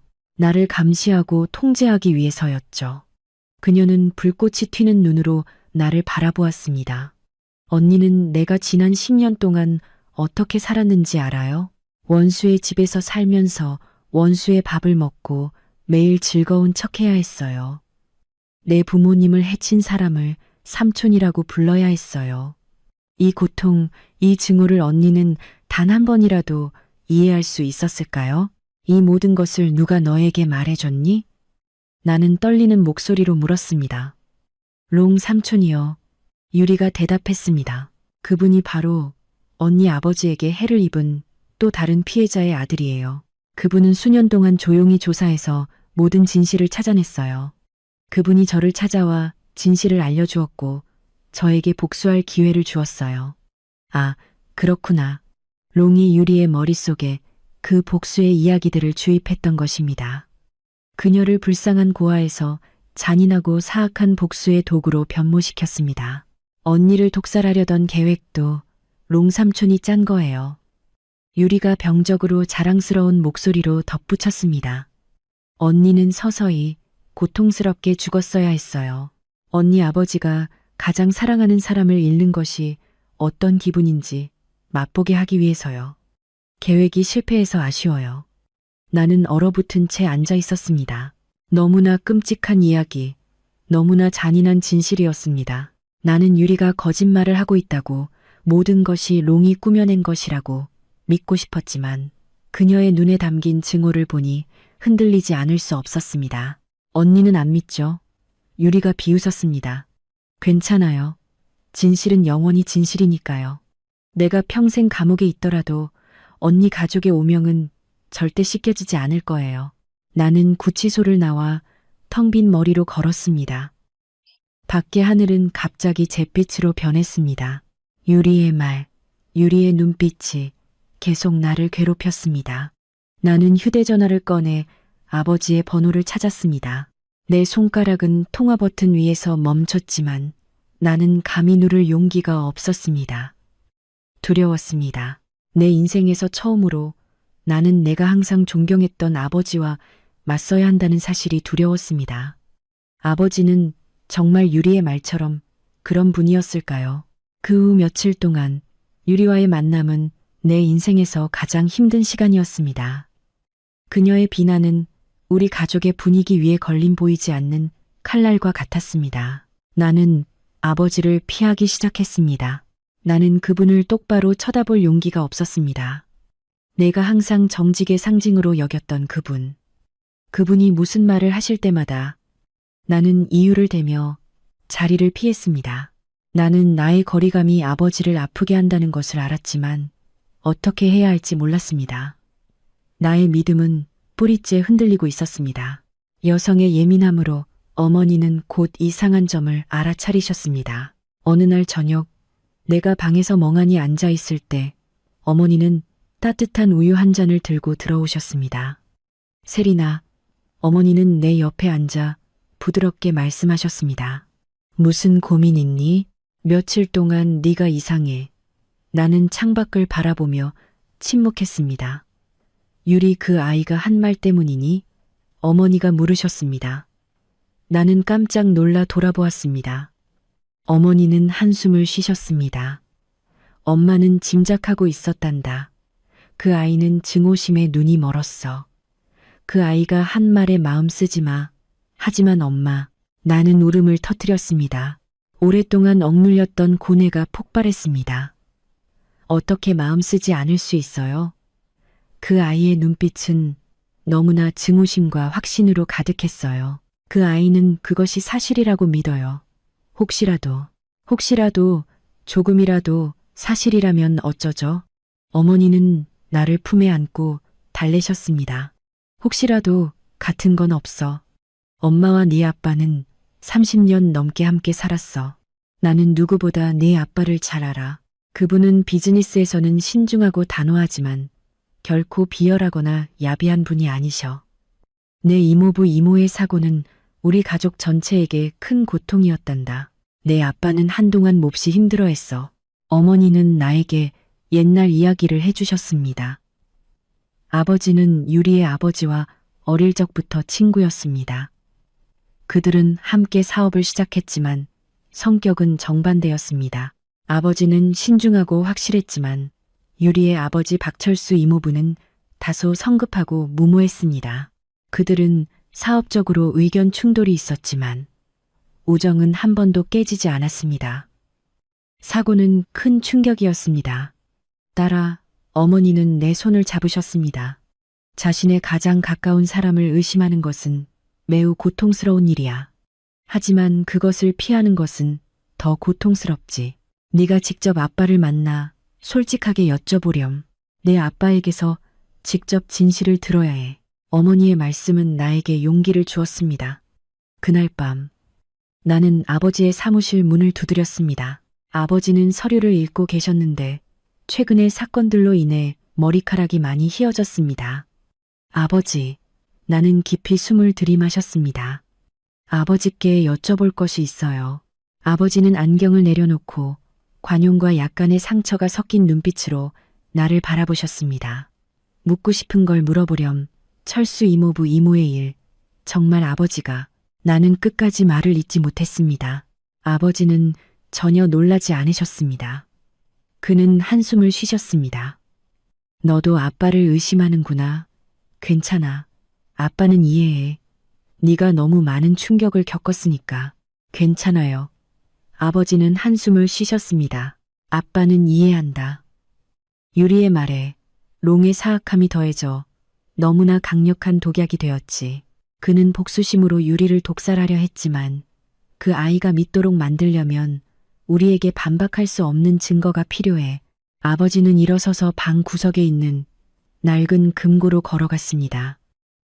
그 사고에 대한 모든 기록, 아빠가 아직 가지고 있단다. 아버지는 시간이 지나 누렇게 변색된 서류철을 테이블 위에 올려놓았습니다. 그것은 20년 전 이모부 이모의 사고에 대한 경찰 기록 전체였습니다. 나는 떨리는 손으로 서류를 열어 한 페이지씩 읽었습니다. 최종 결론은 내가 항상 알고 있던 대로였습니다. 젖은 도로에서 차량이 미끄러져 발생한 교통사고. 브레이크 시스템에는 부식된 흔적이 있었습니다. 불행한 사고였고 범죄의 징후는 없었습니다. 하지만 이 모든 일이 있은 후 나는 더 이상 표면적인 결론을 믿지 않았습니다. 분명히 무언가 잘못되었습니다. 아버지, 저는 이 사건을 다시 조사하고 싶어요. 나는 단호하게 말했습니다. 아빠는 동의한다. 아버지는 고개를 끄덕이셨습니다. 우리는 진실을 찾아야 해. 아빠의 누명을 벗기는 것뿐만 아니라 이모부 이모의 영혼과 유리, 그 아이를 해방시키기 위해서도 말이야. 나는 즉시 박 실장님에게 연락했습니다. 실장님, 가장 중요한 일을 도와주셔야겠어요. 제가 20년 전 사고 기록을 보내드릴게요. 모든 것을 뒤엎고 아직 살아있는 모든 관련자들을 찾아주세요. 증인, 수사, 경찰, 그리고 마지막으로 그 차를 점검했던 정비공까지요. 아무리 작은 세부 사항이라도 놓치지 마세요. 박 실장님의 팀이 비밀 수사에 착수하는 동안 나는 비즈니스 전쟁을 계속해야 했습니다. 황금그룹 인수 계획은 최종 단계에 접어들었습니다. 국성그룹의 강력한 재정 지원과 나의 대담한 전략 덕분에 우리 위장회사는 황금그룹 지분의 51%를 성공적으로 모아 공식적으로 통제권을 확보했습니다. 내가 최대 주주 자격으로 황금그룹 이사회 회의실에 들어섰을 때 나머지 강씨 일가 구성원들의 얼굴은 놀라움과 두려움이 뒤섞여 있었습니다. 그들은 졌습니다. 완전히 졌습니다. 일주일 후 내가 황금그룹 구조조정 회의를 주재하고 있을 때 박 실장님에게서 긴급 전화가 걸려왔습니다. 세린 회장님, 돌파구가 생겼습니다. 내 심장은 빠르게 뛰었습니다. 무슨 일이죠, 실장님? 우리 팀이 20년 전 그 정비공을 찾았습니다. 그는 은퇴 후 중부 외딴 시골 지역으로 이사하여 살고 있었습니다. 처음에는 아무 말도 하지 않으려 했지만 설득 끝에, 그리고 아마도 20년 동안의 양심의 가책 때문에 그는 충격적인 비밀을 털어놓았습니다. 나는 숨을 죽이고 들었습니다. 박 실장님은 정비공의 말을 전했습니다. 그해 누군가가 나에게 그 차를 망가뜨리라고 고용했던 것은 사실입니다. 그 사람은 내게 집을 짓고 아이들을 교육시킬 수 있을 만큼의 엄청난 돈을 주었습니다. 하지만 그는 철수 이모부에게 사업 협상에서 겁을 주기 위해 차에 가벼운 문제를 일으켜 사고가 나게 하려 했을 뿐 목숨을 빼앗으려는 의도는 절대 없었다고 했습니다. 그럼 왜 그런 끔찍한 사고가 났나요? 나는 몰아붙여 물었습니다. 그 정비공은 말했습니다. 두려움과 불경스러움을 피하기 위해 그는 브레이크 시스템을 완전히 끊지 않고 대충 손상만 입혔다고 합니다. 그는 이모부가 가벼운 문제 정도는 대처할 수 있을 거라고 생각했다고 합니다. 하지만 그날 비가 많이 왔고 도로가 미끄러웠으며 이모부가 산길에서 과속을 하고 있어서 비극이 일어난 것이었습니다. 그는 그것이 평생 가장 후회하는 일이라고 말했습니다. 내 마음은 아버지가 누명을 벗었다는 사실에 안도하면서도 이모부 이모의 죽음이 정말 살인 사건이었다는 사실에 경악했습니다. 그를 고용한 사람이 누구였나요? 나는 가장 중요한 질문을 했습니다. 정비공은 이름을 모른다고 했습니다. 그 사람은 매우 조심성이 많았고 항상 마스크를 쓰고 있었지만 그가 잊을 수 없는 한 가지 세부 사항을 기억했습니다. 박 실장님은 잠시 멈췄습니다. 그 사람은 왼쪽 눈썹 위를 가로지르는 긴 흉터가 있었다고 했습니다. 왼쪽 눈썹 위의 흉터. 나는 박 실장님이 찍은 롱의 사진을 급히 다시 열어보았습니다. 흉터는 없었습니다. 진정한 범인은 롱이 아니었습니다. 그렇다면 누구였을까요? 정비공의 진술은 사건의 완전히 새로운 방향을 열어주었습니다. 아버지는 누명을 벗었지만 더 큰 질문이 제기되었습니다. 눈썹에 흉터가 있는 남자는 누구일까요? 왜 롱은 사고에 대해 알고 있었고 우리 아버지를 비난했을까요? 아버지와 나는 함께 앉아 모든 사건을 연결했습니다.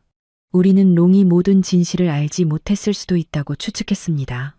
그의 증오심이 그를 눈멀게 했을 것입니다. 그리고 아버지와 이모부가 갈등을 겪고 있던 시점에 사고가 발생하자 그는 아버지가 범인이라고 단정했던 것입니다. 그가 유리에게 말했던 이야기도 아마 그가 스스로 추론해낸 것일 것입니다. 하지만 진정한 범인은 여전히 법망 밖에 있었습니다. 그는 20년 동안 어둠 속에 숨어 있었기 때문에 롱보다 훨씬 더 위험했습니다. 우리는 이 일을 세상에 알려야 해요. 나는 아버지께 말씀드렸습니다. 하지만 어떻게? 아버지는 걱정하셨습니다. 20년 후에 정비공 진술만으로는 설득력이 부족할 수 있어. 게다가 이 사실을 공표하면 국성그룹의 명성에 큰 충격을 줄 수 있어. 그렇기 때문에 우리가 주도해야 해요, 아버지. 나는 대답했습니다. 다른 사람들이 소문을 퍼뜨리게 놔두는 대신 우리가 진실을 공표할 거예요. 우리는 이 이야기를 통제할 거예요. 다음 날, 새로운 증거를 바탕으로 우리 가족은 공식적으로 경찰에 탄원서를 제출하여 이모부 이모의 사고 사건을 재수사해 줄 것을 요청했습니다. 동시에 나는 가장 신뢰받는 모든 언론 매체를 초청하여 대규모 기자회견을 열었습니다. 기자회견에서 나는 아버지 옆에 서서 수백 대의 카메라 렌즈와 마주했습니다. 나는 더 이상 당황하는 신부가 아니라 모든 역풍에 맞설 준비가 된 위험 있는 사업가였습니다. 나는 침착하고 명확하게 강씨 집안과 롱의 음모에서부터 유리에 대한 심리적 조작, 그리고 20년 전 사고에 대한 가장 최근의 발견까지 모든 이야기를 설명했습니다. 나는 정비공의 진술을 공표하며 이모부 이모의 죽음이 사고가 아니라 살인 사건이었음을 강조했습니다. 우리 가족이 오늘 기자회견을 여는 것은 나는 카메라를 똑바로 바라보며 말했습니다. 첫째, 제 아버지 윤태호 회장님의 누명을 벗기기 위해서입니다. 그분은 악의적인 비방의 피해자입니다. 둘째, 저희는 고인들을 위한 정의를 호소하기 위해서입니다. 20년 전 사건의 진범은 여전히 법망 밖에 있습니다. 나는 의도적으로 용의자를 지목하지 않았습니다. 나는 단지 왼쪽 눈썹에 흉터가 있는 남자의 특징만 묘사했습니다. 이것은 전략적인 수였습니다. 공개적으로 이렇게 함으로써 우리는 진정한 범인을 두려움에 떨게 만들 것입니다. 일단 두려워하면 그는 스스로 단서를 노출할 것입니다. 우리는 법의 공정함을 믿습니다. 나는 연설을 마치며 경찰이 곧 범인을 찾아내 세상에 공개할 것이라고 믿습니다. 라고 말했습니다. 기자회견은 결혼식 취소 사건보다 더 큰 언론 폭풍을 일으켰습니다. 여론은 강씨 일가족을 비난하는 것에서 우리 가족에게 동정심을 표하고 20년 동안 숨겨진 범죄에 분노하는 것으로 바뀌었습니다. 나의 전략은 성공했습니다. 진범은 이제 분명히 불안해하고 있을 것입니다. 그날 오후 내가 뉴스를 검토하고 있을 때 구치소에서 전화가 걸려왔습니다. 교도관이 롱수감자가 텔레비전에서 기자회견 소식을 보고 격분하여 나를 계속 만나고 싶어 한다고 알려주었습니다. 그는 흉터가 있는 그 남자가 누구인지 안다고 했습니다. 나는 롱을 만나기로 동의했습니다. 나는 이것이 이 범죄 퍼즐에서 빠진 마지막 조각이라는 것을 알았습니다. 구치소의 면회실은 차갑고 곰팡이 냄새가 났습니다. 롱은 두꺼운 유리 뒤에 앉아 있었고 헐렁한 죄수복은 그를 더욱 초췌하고 비참하게 보이게 했습니다. 그의 예전에 오만하고 자신감 넘치던 모습은 완전히 사라졌습니다. 이제 그는 패배자일 뿐이었습니다. 평생을 거짓말 위에 세워진 원한을 쫓는 데 바친 패배자였습니다. 나를 보자 그는 고개를 들었습니다. 그의 눈빛은 증오와 비참함이 뒤섞인 복잡한 감정을 담고 있었습니다. 왁군, 저를 만나고 싶으신 이유가 무엇인가요? 나는 침착하게 물었습니다. 내가 졌어. 롱은 씁쓸하게 웃었습니다. 원수의 딸에게 졌지. 하지만 완전히 실패하기 전에 내가 너에게 모든 진실을 알려줘야겠어. 나는 우리 가족과 내 가족 모두를 해친 그놈이 법망 밖에 있게 내버려 둘 수 없어. 나는 조용히 들었습니다. 흉터 있는 그놈 말이야. 나는 그놈을 알아. 롱은 이를 갈았습니다. 그놈의 이름은 박재준이야. 그놈은 내 아버지와 네 아버지, 그리고 유리의 아버지의 옛사업 파트너였어. 완전히 낯선 이름이었습니다. 그해 롱이 계속 말했습니다. 큰 거래에서 네 아버지와 유리의 아버지가 함께 협력해서 내 아버지 회사와 그 재준이라는 놈의 회사를 밀어냈지. 그것은 합법적인 사업수였지만 매우 잔인했어. 우리 아버지는 너무 충격을 받아 파산했고 재준은 마음속에 증오를 품게 되었어. 그래서 두 사람 모두에게 원한을 가진 사람은 재준이었지. 내 아버지가 아니라. 맞아. 롱은 테이블을 내리쳤습니다. 내가 복수심에 너무 눈이 멀어서 네 아버지에게만 집중하고 재준을 눈치채지 못했어. 그놈이 가장 사악한 놈이야. 그놈이 나를 찾아와서 내 안에 있는 증오심을 부추기고 네 아버지가 우리 아버지를 해쳤다고 말했어. 그놈이 나를 부추겨서 유리를 찾아가 그녀를 복수의 도구로 만든 것도 그놈이야. 그리고 사고도 그놈 짓이야. 롱은 포효했습니다. 그놈은 나에게 철수 이모부에게 겁을 주려고 브레이크를 살짝 손상시키라고만 했어.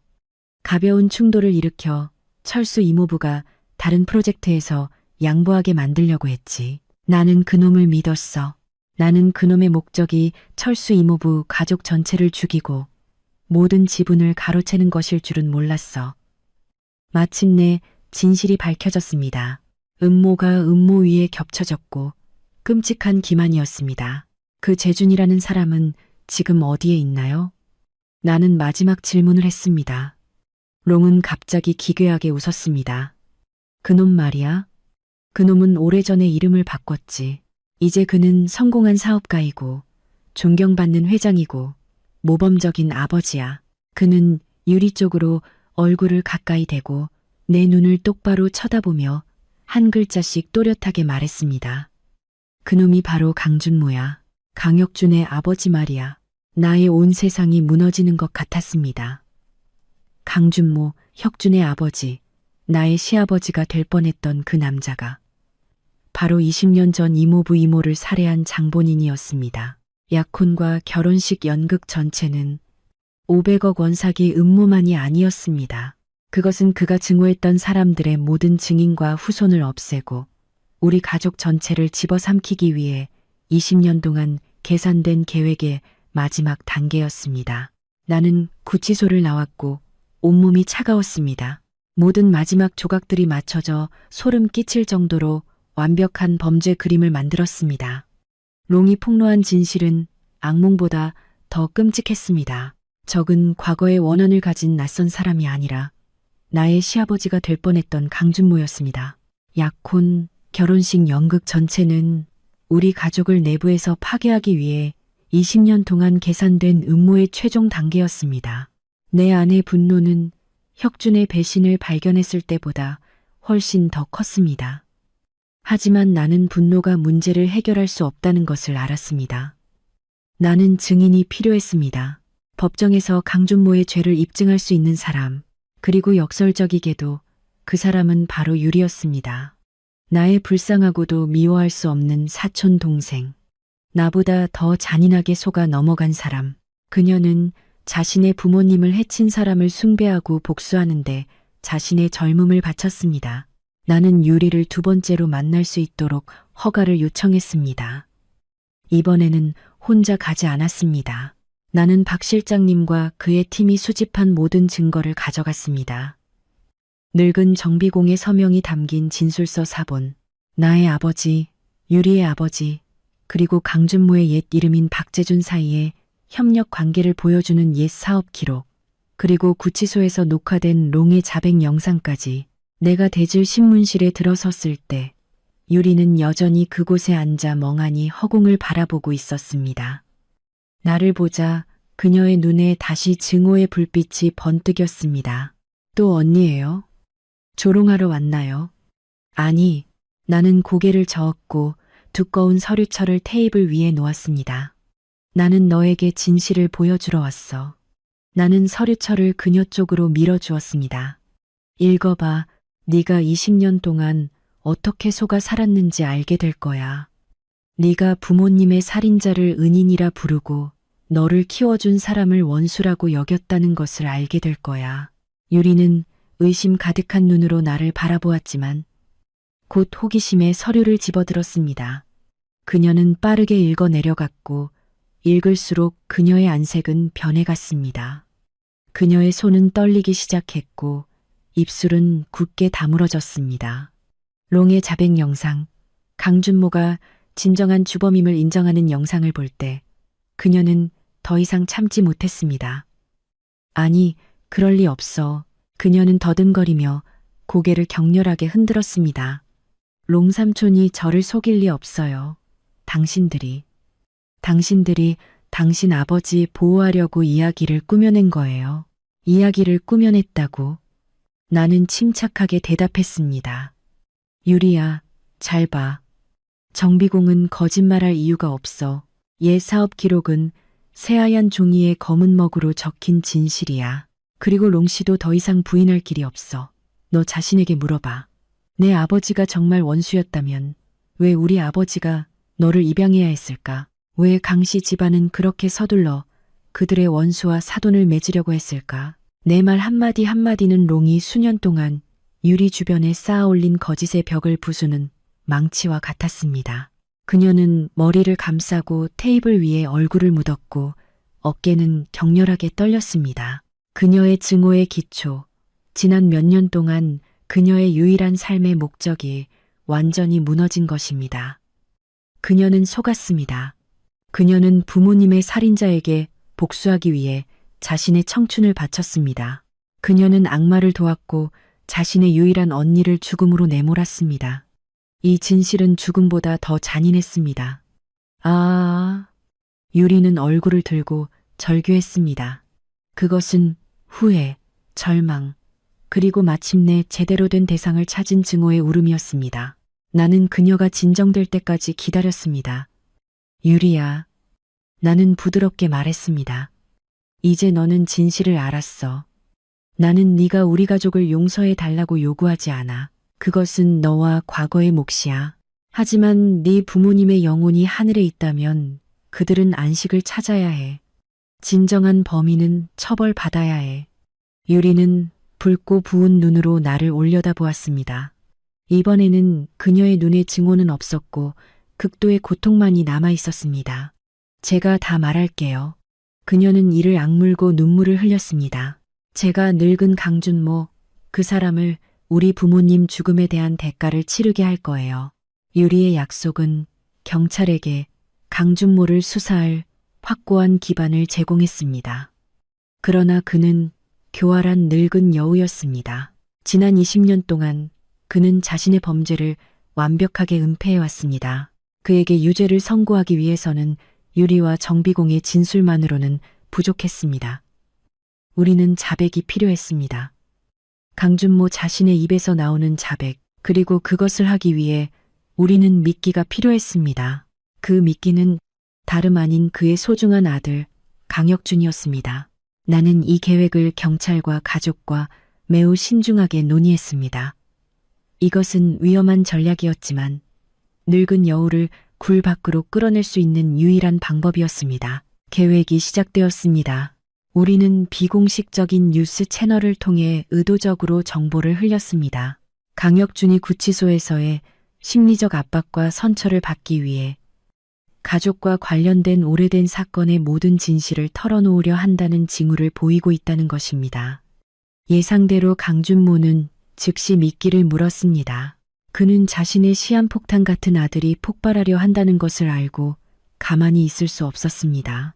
그는 즉시 모든 관계를 동원하고 거액의 돈을 써서 구치소 특별 면회실에서 혁준과 단독 면회를 주선했습니다.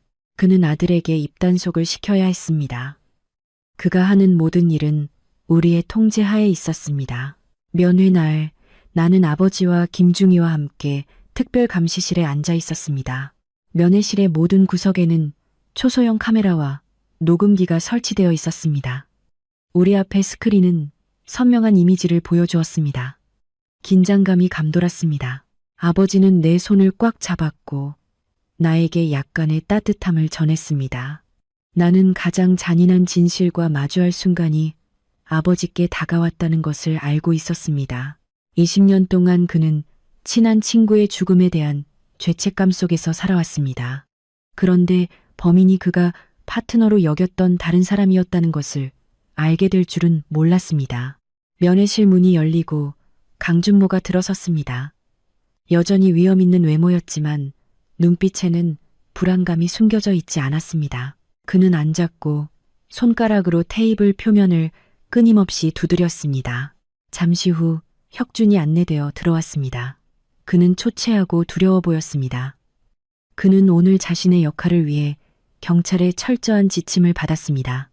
아버지, 혁준은 강준모의 얼굴을 똑바로 보지 못하고 속삭였습니다. 강준모는 분노를 억누르고 목소리를 낮췄습니다. 너 요즘 어떻게 지내? 여기서 헛소리하고 다닌다며? 아, 제가 더 이상 못 견디겠어요. 혁준은 떨리는 목소리로 연기하기 시작했습니다. 경찰이 20년 전 일에 대해 계속 묻고 있어요. 제가 사실대로 말하지 않으면 살인 공범으로 몰릴 거라고 했어요. 이 멍청한 놈. 강준모는 평정심을 잃고 소리쳤습니다. 내가 너에게 뭐라고 말했어? 그 일은 너랑 아무 상관없어. 그냥 입 다물고 있으면 돼. 하지만 그들이 증거를 찾았어요. 20년 전 그 정비공까지 찾아냈다고요, 아버지. 혁준은 절망적인 목소리로 말했습니다. 이 말은 강준모의 화약통에 불을 붙이는 불쏘시개와 같았습니다. 강준모의 얼굴은 변색되었고 그는 20년 전의 증인이 찾아졌을 것이라고는 예상하지 못했습니다. 함정은 설치되었고 먹잇감은 물었고 이제 그는 스스로 올가미에 걸려들기를 기다리는 일만 남았습니다. 감시실에서 아버지와 나는 숨죽인 채 강준모 부자의 모든 몸짓을 지켜보았습니다. 혁준의 연기는 예상외로 성공적이었습니다. 이때의 강준모의 얼굴은 공포, 분노, 그리고 본질적인 사악함이 뒤섞여 있었습니다. 그는 더 이상 존경받는 그룹 회장이 아니라 벽에 몰린 짐승의 모습을 드러냈습니다. 그 정비공이 뭐라고 했어? 강준모는 이를 갈며 물었습니다. 목소리는 이 사이로 새어나왔습니다. 그가 다 털어놨어요. 혁준은 온몸을 떨며 연기를 잘했습니다. 누군가 철수 이모부의 차 브레이크를 망가뜨리라고 고용했다고 했어요. 그 사람이 자기 생김새도 설명했어요. 이 멍청한 놈.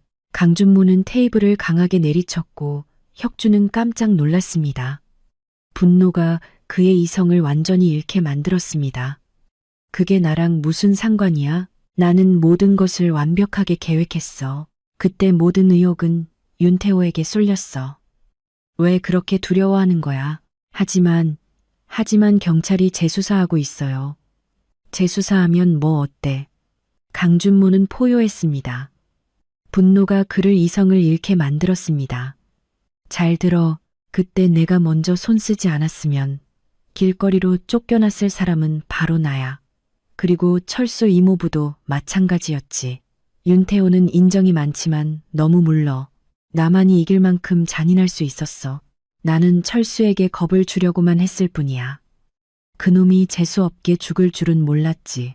하지만 그놈이 죽은 덕분에 내가 오늘날의 성공을 얻을 수 있었어. 그놈이 죽은 덕분에 내가 윤태호에게 빚을 갚을 기회를 얻게 된 거야. 감시실에서 아버지는 주먹을 꽉 쥐었고 손등에 힘줄이 솟아올랐습니다.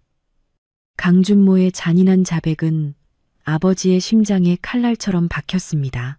혁주는 계속 연기했습니다. 아버지, 이제 어떻게 해요? 저는 감옥에 가고 싶지 않아요. 강준모는 사악하게 비웃었습니다. 네가 뭘 두려워해? 내 계획은 완벽했어. 세린 그 계집애는 진작에 죽었어야 했어. 너는 국성그룹의 주인이 되었을 거야.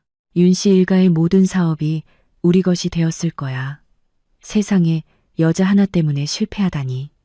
그는 미친 듯한 눈빛으로 혁준을 똑바로 바라보았습니다. 너 알고 있니? 윤태호는 그가 원수의 딸을 키우고 있다고 생각했지만 그는 나를 위해 파괴의 도구를 키워주고 있었던 거야.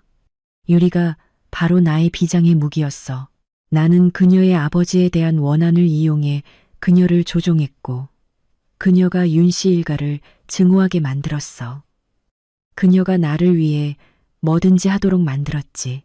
다 내 탓이야. 강준모는 자신의 아들을 손가락으로 가리켰습니다. 네가 무능해서, 네가 멍청해서 세린이에게 상황을 역전시킬 기회를 준 거야. 이제 네가 스스로 결과를 해결해야지. 감시실에서 나는 김중희에게 조용히 신호를 보냈습니다. 이제 됐습니다. 면회실 문이 활짝 열렸습니다. 김중희와 2명의 다른 경찰이 들어섰고 그 뒤에는 나와 아버지가 따랐습니다. 강준모의 얼굴은 굳어졌고 그의 입가에 맴돌던 사악한 미소는 우리가 등장하는 것을 보자 극도의 공포로 얼어붙었습니다. 강준모 씨, 김중희는 단호한 목소리로 말했습니다. 당신은 20년 전 살인사건의 주범 혐의와 여러 다른 범죄 혐의로 체포되었습니다. 당신의 방금 대화는 모두 녹음 및 녹화되었습니다. 강준모는 비틀거렸습니다. 그는 나를 그리고 아버지를 바라보았고 그의 눈빛은 불신으로 가득 차 있었습니다. 너희들이 맞아요. 나는 그의 눈을 똑바로 바라보며 말했습니다. 아주 좋은 연극이었죠. 전 시아버지 될 뻔했던 분. 하지만 어떤 연극이든 막이 내릴 때가 오는 법이죠. 그 순간에 강준모의 얼굴은 타인의 피와 눈물로 세워진 범죄 제국의 몰락이었습니다. 그것은 내가 평생 잊지 못할 얼굴이었습니다. 황금그룹 회장 강준모의 구치소. 내 체포는 나의 결혼식 폭로 사건보다 더 큰 충격을 주었습니다. 신문들은 충격. 황금그룹 회장 20년 전 살인사건으로 체포되다. 세기의 파온 뒤에 숨겨진 끔찍한 가족 비극. 부자푸즈 동반 몰락과 같은 충격적인 헤드라인을 일제히 쏟아냈습니다. 혁준의 사기 음모, 유리의 배신, 강준모의 살인 범죄에 이르기까지 강씨 일가족의 모든 어두운 비밀이 공론의 장에 폭로되었습니다. 강준모의 자백 영상은 가장 결정적인 증거가 되어 그가 더 이상 부인할 수 없게 만들었습니다. 범죄 위에 세워진 제국 전체가 하루 만에 무너졌습니다. 이미 휘청거리던 황금그룹의 주식은 이제 공식적으로 상장 폐지되었습니다. 강씨 일가의 모든 자산은 수사를 위해 동결되었습니다. 이 폭풍 속에서 우리 가족의 국성그룹은 더욱 견고해졌습니다. 우리가 천인공노할 음모를 폭로한 것은 그룹의 신뢰도를 새로운 차원으로 높였습니다. 파트너들은 더 많은 신뢰를 보였고 투자자들은 몰려들었습니다. 내가 황금그룹을 인수하기 위해 설립했던 회사는 임무를 완수한 후 합병 및 재편성되어 수천 명의 직원을 유지하면서 잠재력 있는 자회사가 되었습니다. 그날 저녁, 나와 아버지는 아버지의 사무실에 앉아 있었습니다. 폭풍이 지나가고 평화만이 남아 있었습니다. 아버지는 연꽃차를 우려주셨고 부드러운 향기가 방 전체에 퍼졌습니다. 세린아, 아버지는 내 앞에 찻잔을 놓으며 온화하게 말씀하셨습니다. 이번에 네가 없었다면 우리 가족 전체가 큰 재앙에 빠졌을 거야. 아빠는 늙었고 사람을 보는 눈이 예전 같지 않구나. 아빠는 네가 정말 자랑스럽다. 그렇게 말씀하지 마세요. 나는 미소를 지었습니다. 제가 이 모든 것을 할 수 있었던 것은 항상 제 곁에서 저를 믿고 지지해준 부모님 덕분이에요.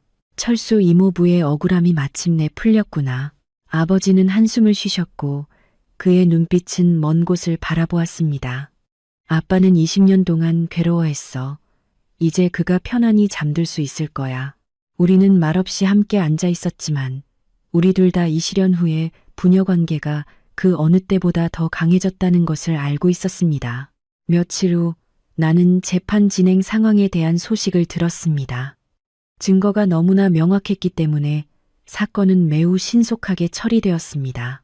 강준모는 살인죄와 수많은 경제 범죄 혐의로 최고형을 선고받아야 했습니다. 롱은 살인 음모의 공범이자 후기 음모의 주범 역할로 법의 처벌을 피할 수 없었습니다.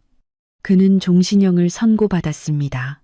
혁주는 협조적인 태도와 강요당한 부분이 참작되어 형량이 일부 감경되었지만 자신의 탐욕에 대한 대가로 젊은 시절을 감옥에서 보내야 했습니다.